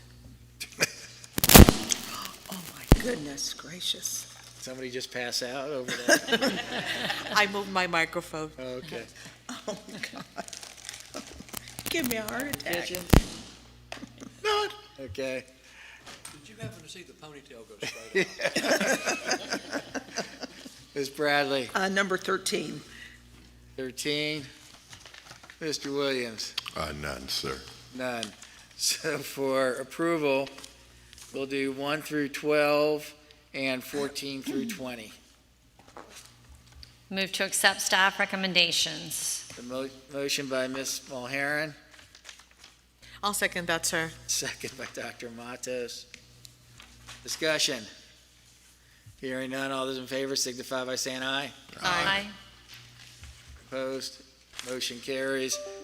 Just for the record, if you're on a consent agenda, that doesn't mean that you can just go back and make the changes. Please wait until you receive the letter from Mr. Ferguson or from staff. Okay, number 13. Nancy, you pulled this one? Yes. Good. That's why. You did too? Yeah, Okay. that's one that I was. Mercy Hospital School of Practical Nursing, Plantation General. Are they on? That's nice. Okay, very good. Dr. Matos, if you would, do you want to go first? No, go. I'm glad that you pulled that. That's why I wanted the 2 seconds. Okay. I'm glad you did. All right. Yes, I would like to ask you about your, how your first-time tester rates coincide with where you are with your reported placement rates. Now, I understand that not everybody who takes the test the first time passes, and eventually they pass, and eventually they get a job. I understand that. But you've got 70-some for 2020, and right now you're at 58 in 2021. So can you talk to us about that, please? There's nobody here. Oh, I thought they were on the phone. Oh, sorry. I thought you went like that. You were very kind, though. Okay. So Want to anyway, add that that's a contingency. with your motion? Yes, with my motion. Nancy, is that referring to the number of students that are taking the exam vis-a-vis passing? Right, and because that they're reporting 100% placement 100% rate. placement. Thank you. And Yes, I concur with that. Yeah. That's, so we need, so in addition to all the other nursing-related recommendations and contingencies that staff has, perhaps some more insight into that. and, May I have a second, please? yes, I second that, but can I piggyback on that one, sir, as well? The number 5, it says submission of a list of the institution programs, but in front of us, the summary sheet only has one program. Is there another program that we're not aware of that is offered? I think it's just, Okay, so it's just that, so really, the way that it should word is a list of the active student population. We got it. Okay, Don't make the change. Is there any further discussion? Hearing none, all those in favor signify by saying aye. Aye. Opposed, motion carries.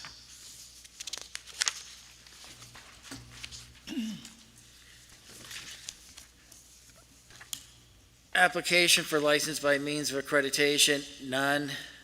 Annual review of license by means of accreditation, items 1 through 16. move to consent, sir. Motion by Dr. Matos. Second. Second by Ms. Mulheren for consent. Discussion for consent, hearing none. All those in favor signify by saying aye. Aye. Opposed, motion carries.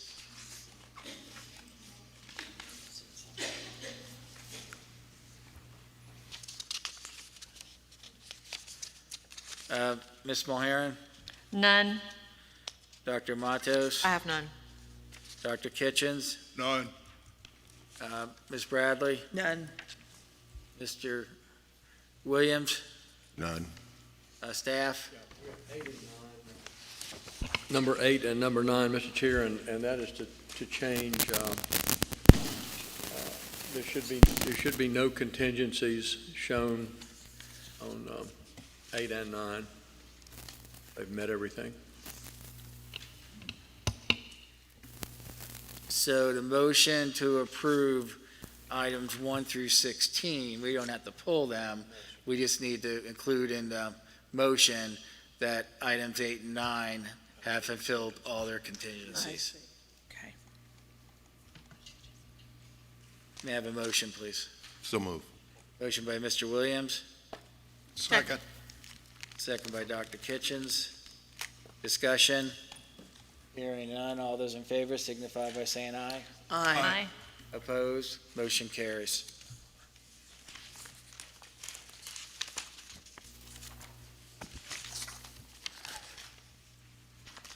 H, application for program approvals and modifications. We have a change here?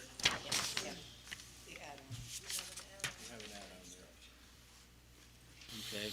Oh, that's on the, that was what was loaded.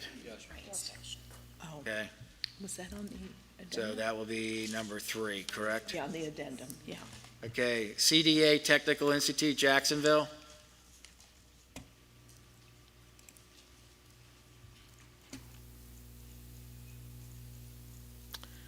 Move to accept staff recommendation, sir? Second. I have a motion by Dr. Matos. Second? Mr. Williams already got it. He's talking softly. Good afternoon. Good afternoon. Nope, good morning still. Yeah, Like to introduce yourself for the record. Sean Parker, EMT Program Director, CDA Technical Institute. Linda Scott, Campus Director, CDA Technical Institute. Welcome. Thank you. Just trying to get down here. Hold on a second. I see, the contingency is actually right on point, so I don't. Okay, is there any further discussion? Hearing none, all those in favor signify by saying aye. Aye. Opposed? Motion carries. Thank you so much for being here today. Thank you. Thank you. Number 2, the Salon Professional Academy, Delray Beach.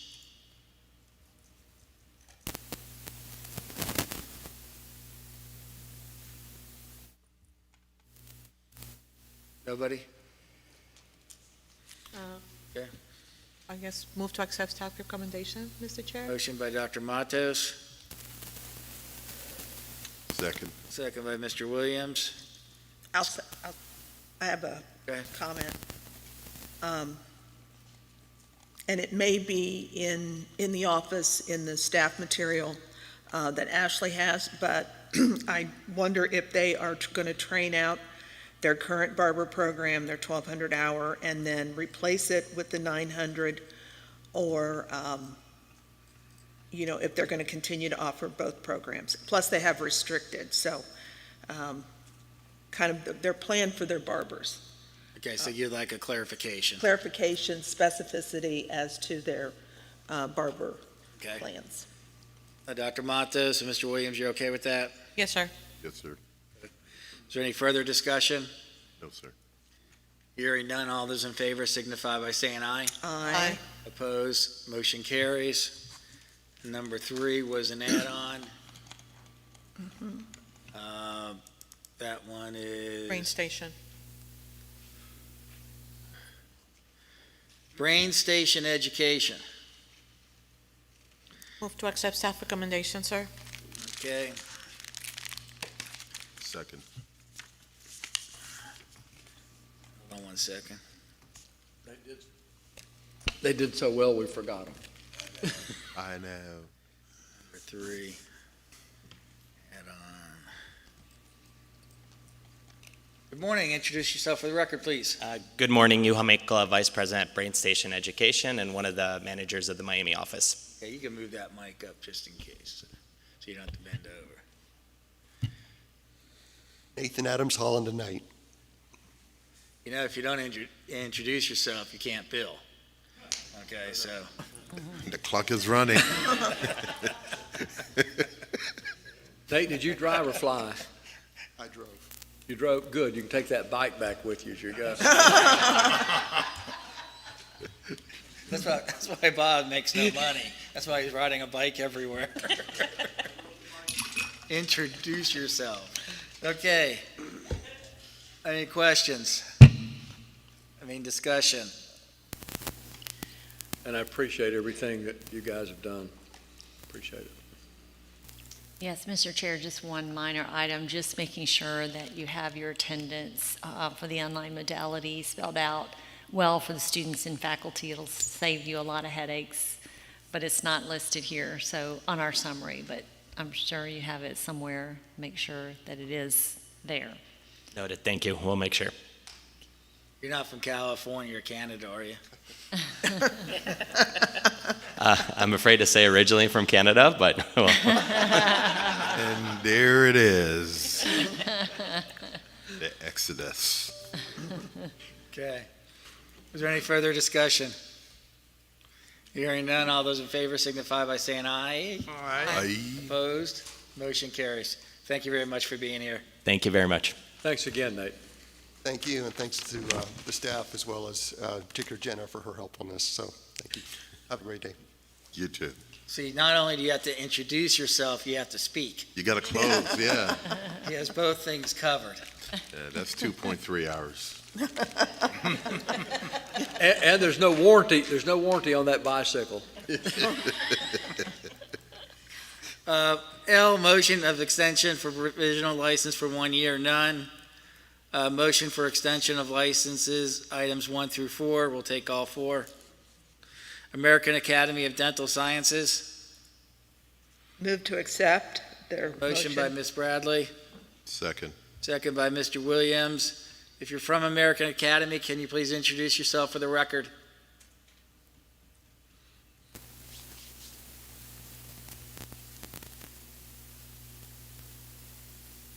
We have a firewall up or something? Self-muted. You're self-muted. If you could take yourself off and mute, that would be appreciated. Good morning. Can you introduce yourself for the record? He's trying, but Okay, we'll move on. We'll keep going until they can get on.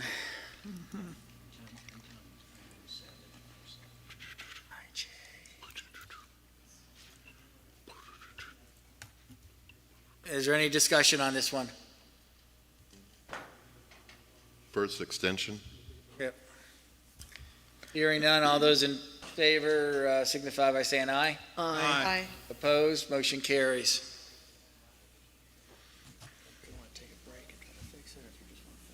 Let's finish it out. Gypsum Board Institute, the drywall and construction school.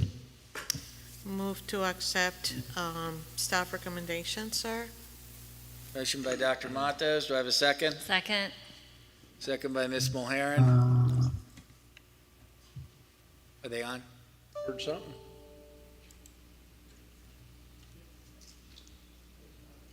This is from Gibson or from the other school? Gibson. Oh,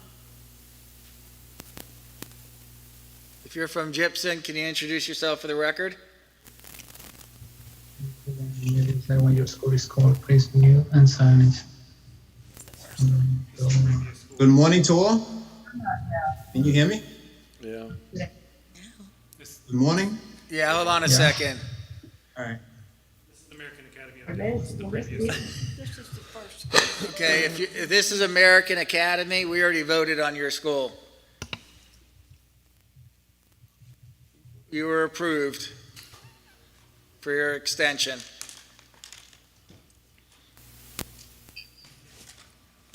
Okay. Gypsum again. And you can install drywall. If you're from Gypsum, can you please introduce yourself for the record? Hi, good morning to all. My name is Lorenzo Vacosel. I'm the owner of Gypsum Board Institute operating in Orlando. Welcome, sir. Thank you for joining us. Thank you.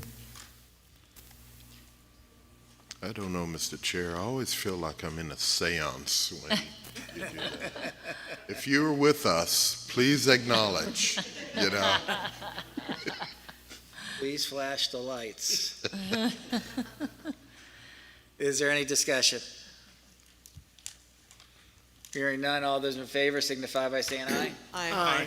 Opposed, motion carries. Thank you for joining us. Thank you. God bless you all. And you. Amen. Nauvoo Contour Academy, Orlando. Move to accept staff recommendation, Mr. Chair. I have a motion Second. by Dr. Matos, Second. second by Ms. Mulherron. Just, I love it, all these schools are here. Yeah. You know, the schools that we need to be here aren't here. If you're from Nauvoo, can you please introduce yourself for the record?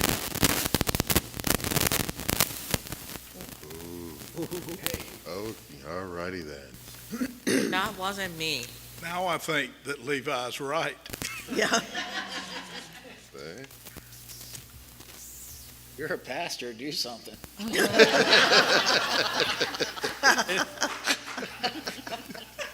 Some things you just leave to God. Do we have any discussion? Yes. Go ahead. Are y'all on the phone?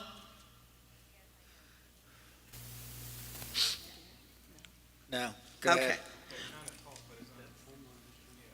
This is more for staff, anyway. This is Novo Contour, correct? Yes. So she's requesting an extension to November, and then she's also requesting to be permanently moved to this September. So I understand we are, assuming we approve the extension, are we also approving her permanent move, or is that a separate thing that we can do both, and it's okay? Okay, all right. Then I move to accept her request. We have a motion. You have, okay. Do you need a second? We have a second. All right. Is there any further discussion? Hearing none, all those in favor signify by saying aye. Aye. Opposed? Motion carries.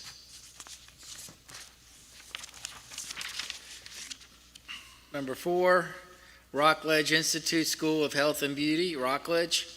Move to accept the extension. I have a motion by Ms. Mulherron, Second. second by Mr. Williams. We're in discussion. Nobody's on the line.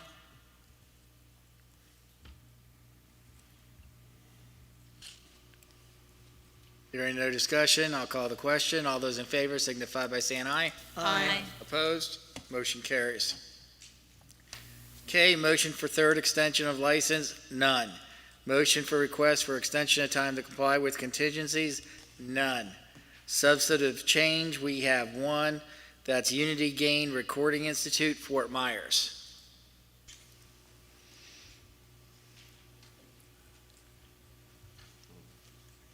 Good morning. If you're from Unity, please introduce yourself for the record.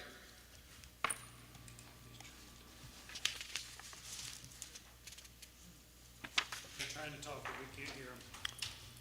Okay, we can't hear you. Hello, Unity Game, right? Anthony from Unity Game. Okay, we got you now. Okay, great. Good morning, gentlemen. Good morning and welcome. Move to accept staff recommendation, Mr. Chair. A motion by Dr. Matos.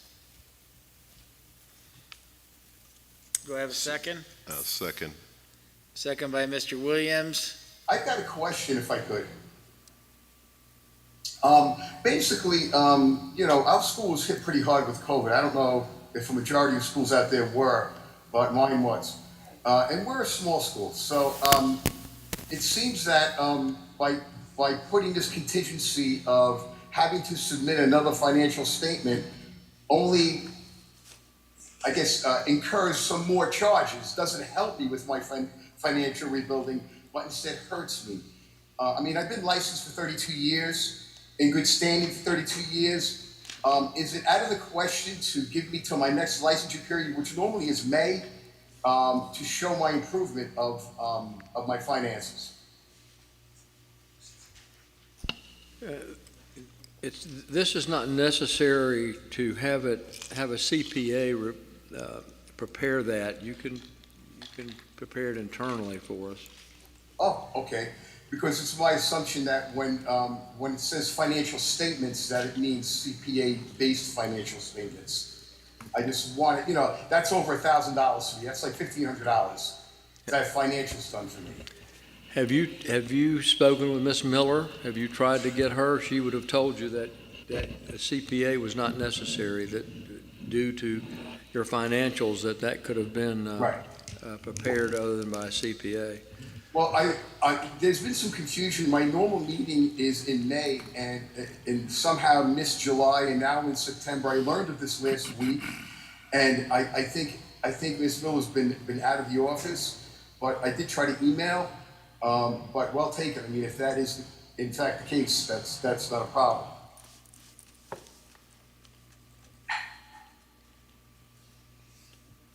You just need to submit an updated financial through your most current period, probably August, and to the commission for review. So my question is, here we had a resurgence just recently, which again, we're a very personalized school. We meet face to face. I limit my classes to 6. You know, my enrollment now is starting to grow. Yesterday, I just enrolled 3 people for my new class. It's almost like in retrospect that it's not showing I'm financially growing when in fact this very day I am. So, you know, is it going to be fair to submit in January my financial status in the previous 6 months versus what is going to happen in the near future for my May meeting? So I'm just wondering what the mindset is of the commission, what they're going to gauge my financial soundness on if the past few months have been difficult because of the resurgence of COVID for me. Yeah, we're just asking for just an update on your internal financial statements, okay? We're not going to make a decision regarding your financial until you're up for renewal. Okay, gotcha. Okay. If I can ask one final question, there seems to be some confusion with the PIP reports as far as reporting placed students. Can I just clarify with the state board what is categorized as a placement for a student? If I've got a student, I have 2 programs. So if I got a student who graduates the first program and chooses to take the second, do I count that person as a placed student in continuing education, even though it's my own course? If not, how do I count that student? He needs to work with the program Well, specialist. sure. That's all he's And- got to do. You know, you have been, this school, not you, but the school's been around since 1989, and if you take 5 minutes to call Miss Miller, or I'll tell you, you can call my office, call me, call Miss Hood, call Mr. Smith. We'd be more than happy to give you a hand, but it takes you punching those numbers on a telephone or email us, and we can save you a lot of time and effort and grief. She's excellent. She's she's been very, very accommodating. But I think that this seems to be a gray area since the board is right there. Can anybody just answer for me where I place my students if they graduate from program 1 and goes into 2? Okay. Yes or no? See, okay, I don't want to cut you off, but that's the problem. I think you probably talk more than you listen. I'm going to have Miss Miller call you right now, so she'll be calling you in the next few minutes, and you two, she can explain to you exactly. This isn't brain surgery. All we need is just a in-house prepared financial. So Miss Miller will be calling you in the next few minutes. I have told the office up in Tallahassee to have her call you. And he wants the definition of what's a placement. Not a problem. Okay. You ask her all the questions you want to ask her, and you'll get the answers, I promise. Okay, I'll go ahead and call the question. All those in favor signify by saying aye. Aye. Opposed? Motion carries. Thank you for joining us. Okay, thank you very much. And branch campus applications, none. Name change, O, is Minka Skincare Institute. They want to change it, or they change it? Change from Minka to More. More Really? Skincare Institute? More. Okay. Is the F silent? More. I don't know. It went from Minika to Fmore. S'mores? Are they here? Are they on? Maybe she can tell us. If you're here from Minka, can you introduce yourself for the record, please? Is it, is that spelled correctly? Hi. Hi, can you introduce yourself for the record? Hi, yes, my name is Natalia. Okay, Ms. Bradley, you have a question? Yes. I can see in your operating agreement a name, Francine Moronis. Why are you changing your name? I see the F and the more is probably from Francine, but what was the purpose? Okay, can you hear me? Yes. Okay, thank you. Yes, because there is another spa and school that is around 5 miles from here, which names is Minique Skincare Institute. So that has brought us some confusion to our school with our name. So that's why we wanted to change from Minica, which the mean of Minica was the initial of the 3 daughters of Francinette. Now she's changing that for her signature, Francinette Moronis.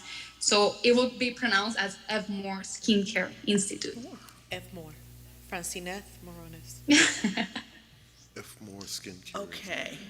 So am I understanding you to say that there's 2 schools close together with similar names? Yeah, that's correct. It's Minique Skincare Institute. It will be the other one. I believe it's not Skincare Institute, but it is Minique Beauty, something like that. I see. Okay. So it's just to kind of make sure that everybody understands there's 2. We wanted to. Is there common, pardon me, I'm so sorry. Is there common ownership? No. Okay. Not at all, no. All right. That clears it up for me. Okay, so that's your motion to approve? Yes. A motion by Ms. Bradley, I'll second that. second by Dr. Matos. Is there any further discussion? Hearing none, all those in favor signify by saying aye. Aye. Opposed? Motion carries. Thank you. Thank you so much. P, agent training programs, none. Q, failure to comply with clerk order. We have OIC Workforce Academy, Fort Lauderdale. Yes, sir, this is They're here, a substantive change. I think. Mike, There's somebody. His mic is on. is it? Yeah. There's somebody, I think, on the line, but here again, this is a denial of the annual license to provisional through November 21 to allow an opportunity for them to correct the placement. Good morning. I'd like to introduce yourself for the record. I'm Robin Watson. I serve as the Vice President of OIC South Florida. I believe we have Mr. Newton Sannon, our CEO, on Zoom. And I'm Denise Pufal, and I'm the Director of Training for OIC. Well, welcome. thank you.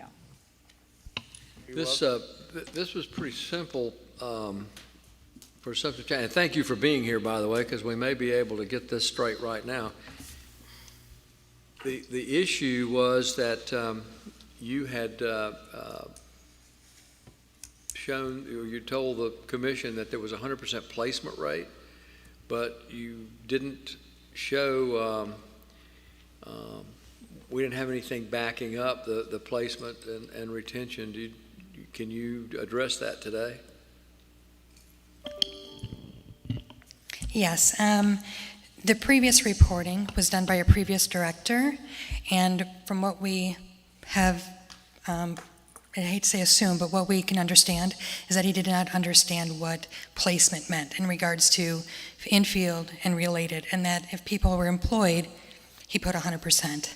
So we have a new administration, and coming in when we received to clear up the clerked order, that's when we went in and did the digging, and I have a great deal of experience in working with accreditation, licensing, and knowing the placement thresholds and those requirements. And that's when we noted that they were not all in field.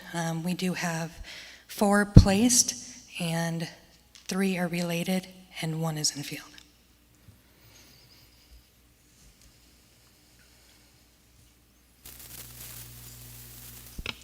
Have you submitted that to the office? Yes. Is that where the 31% came from? Yes, it was, the 30, I believe, was the 2019. I believe it was 42% of something. So once you came in and did your analysis, you, Yes. I mean, Yes. and this is a big wake-up call, I'm Oh, sure, yes. when you. Yes, and with that, we've put together, we've created a very extensive, thorough plan for placement, and actually it starts in the forefront when they first come in the door. So, when they first get in, we're going to make sure they're enrolled in the proper program that they're really looking for. Obviously, that helps placement in the backside. And then we're going to make sure when they first, they'll be hooked up with various networks, and we'll follow them through the entire time. And 60% through their education is when we'll really start working with our employment service team and making sure that we're looking for those jobs. They have 6 weeks left before they've completed, and so we're going to align those with proper employers and really hit their skills to make sure that they gain great employment. Well, your programs are relatively short. Yes. So as soon as they come in, after the first few days. Yes. You need to be, Absolutely. get their head, start thinking of going to work. Absolutely. Great. So where are you in the current, unofficially? Where would you put Sure. yourself? Right now with our current, with our brand new reporting, or for 2021? Yeah, for your next report, Okay, where do you think you are? Currently for 2021, we're tracking our retention with about 72%, and we're on great track with employment already with the students. I know we'll report the final numbers in November, but we're doing really well. We're on the right track. So where would you say you are? I would say we are probably really close to the 60%, and we're willing, but we had a cohort that just ended in the very end of July, beginning of August, so we're working on those employments. Okay, great. So you're tracking in the right direction. Yes. That's the Yes. important thing. Yeah, and you're also looking at it according to directions on how. Absolutely, yes. And we've also started where we are reporting and going through the various departments that are obviously very intricate within this on a biweekly basis. So we're meeting constantly to know of any dynamic changes and keeping everybody appraised. And keep your verification Yes, information there, so when the absolutely. staff member comes to check on you, they can Yes. easily find all the documents. Absolutely, yeah. Very good. Thank you. You're welcome. Mr. Director, this is a self-reporting? Okay, very good. And if we might, with them being here, rather than the November date, I would say, once they submit it, we check it, then take them back to annual. We can do that internally without that. That's okay. I agree. Chair will entertain a motion. So move. Motion by Mr. Williams, Second? second by Ms. Mulheron. Discussion? Hearing none, all those in favor signify by saying aye. Aye. Opposed, motion carries. Thank you, ladies. Thank you, sir. Thank you. Thank you very much, everyone. We greatly appreciate it. Thank you. Okay, program terminations, approved applicant letter sent, licenses sent, closed school report. We'll take all as one. So move. Motion by Mr. Williams. That was Dr. Matos, right? Second by Dr. Matos. Discussion? Hearing none, all those in favor signify by saying aye. Aye. Opposed, motion carries. Ms. Hood, you'd like to go over the calendar? Yeah, we've got, our next meeting is November 18 and 19.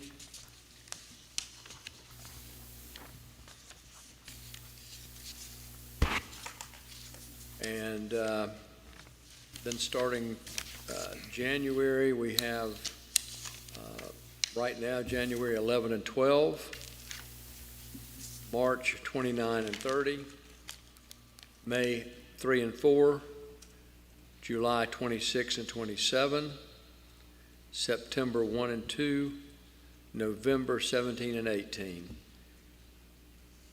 And we'll get that out to commissioners, and then if there's conflicts and what have you, we'll work. That's next year's I gave you. Mr. Ferguson, I think that Mr. Castillo and I, we expressed some concern regarding the September because it was like the precisely prior to the Labor Day weekend. Yeah. Well, I withdrew my concern for that date, so. The September 1 and 2? Yeah. Yes. We'll see what we can do contract-wise. We're sort of handicapped, if you will, with where we can contract and with dates, so, but we'll see what we can work out. Okay. And this is for next year. And so also too, like the second will be the second day. Like today, we're finishing at 11:30. Right. I mean, you live close. Yeah. So the traffic is not going to be, holiday traffic is not going to be an issue. Just because we were, obviously that was an email and we can. Mr. Ferguson, for this November, were we originally scheduled for 16 and 17? That is correct, and we had to move it to 18 and 19. Again, that's contract problems and space availability. I got a problem with that, but I think y'all can get along without me. Impossible. And I do have another question. Well, I don't know if we get along without you. But And I do there have could be an another question. exodus, That's exactly right. And my second question is, I don't know if this is a proper platform, but I know that there was a time, usually the July meeting, we would run it concurrently with FAPS conference. We would try to have it at the same location, so that, many of the participants, in the meeting would also be able to partake into the FAPS annual meeting. Is that something that we can move forward toward? We are handicapped with what we can do contract-wise, and it may be that we won't even, Yeah. I'm not sure where their meeting is, but, Well, it's something where to they're think having about. Where they're having their meeting is outside of our budget. and Ms. Matos, Dr. Matos, if you'd rather be there than here, that's up to you. Because we are working very closely with FAPS and we support them, just kind of like brought it up. Alan, what date is the FAPS When conference? is the FAPS in July? It's not in July, it's August. I believe it's the first week of August. Same as this past year? So, Yes, Yeah. sir, Okay. 7 weeks. Not gonna work. Too bad. It's in Orlando. Okay. That's right. Is there any comments by commission members? Yes, Mr. Chair, I was wondering, based on some of the conversations we've had about nursing, should we perhaps put in place a nursing subcommittee to define some things more clearly? I know in our rule, Ms. Bradley has mentioned many times that we have the core, the requirement to not have any of the classes taught online for the core. And I am not a pre-licensure expert. I've always worked with post-licensure nursing programs, so that's not something I've ever seen in the rule, and I think it would help for us to figure out a way to either define that and put it in the rule, or something that would help the schools. I mean, we need to take a look at our rules to see what statute that rules follows up. We just can't add rules. Right, but to clarify something. I'm not opposed to having a subcommittee off of rules that's nursing. The next couple of weeks, I'll talk to Mr. Ferguson about it, and then we could put a subcommittee together. Makes sense. Okay, that's all I had. Thank you. Much needed. Yes. And I think, you mentioned FAPS, I think FAPS is going to try and do a nursing workshop sometime this year. So, I think the more heads on this, the more brains, the better, to get things where they need to be. One of the things that I mentioned to Mr. Ferguson yesterday, just so that, Board of Nursing has its checklist, what they need to do, but obviously we have a little bit more leeway. perhaps one of the things that we can discuss if there is a subcommittee is how we can take a look at how especially when it comes to program sequencing and attaining those outcomes, perhaps ask then a series of documents that would help us to better look at how the progression of the courses is, ultimately meets, whatever it is to be readiness to take the NCLEX RN exam. For example, not necessarily syllabi, but you can have the course descriptions with perhaps the objectives of that course, and that will give us a better gauge on how the program is designed in its sequence. Staff, you do a wonderful job. For those that are here and those that are back in Tallahassee, I would like to thank, and also the commissioners for all your hard work, legal counsel, and Mr. Ferguson, Ms. Hood, Risa, Joey. You guys just do a great job meeting after meeting. We have all the details, and we just need the participation from the schools. Mr. Chairman, Yes, sir. since we're talking about things we said to Mr. Ferguson, I told him yesterday that hunting season is very close, so he needs to be practicing.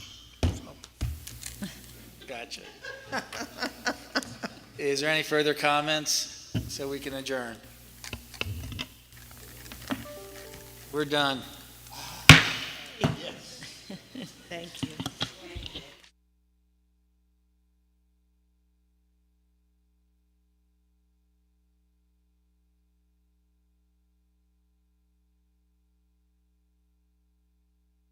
The Commission for Independent Education has changed the way schools will participate remotely in meetings. Moving forward, CIE will be using Zoom Webinar, and there are a few differences to be aware of. The first process to be aware of is registration. When you click on the invitation link on CIE's homepage, you will be taken to a registration page. This page has 5 questions that must be filled in. First name, last name, email, confirmation of your email, and organization name. After you register, you will receive an email that includes the Zoom link to access the webinar. Please do not share this link, as it will only work with one device per registrant. If you have multiple people calling in, they should all register individually. On the day of the meeting, we advise you to have only one device in the room.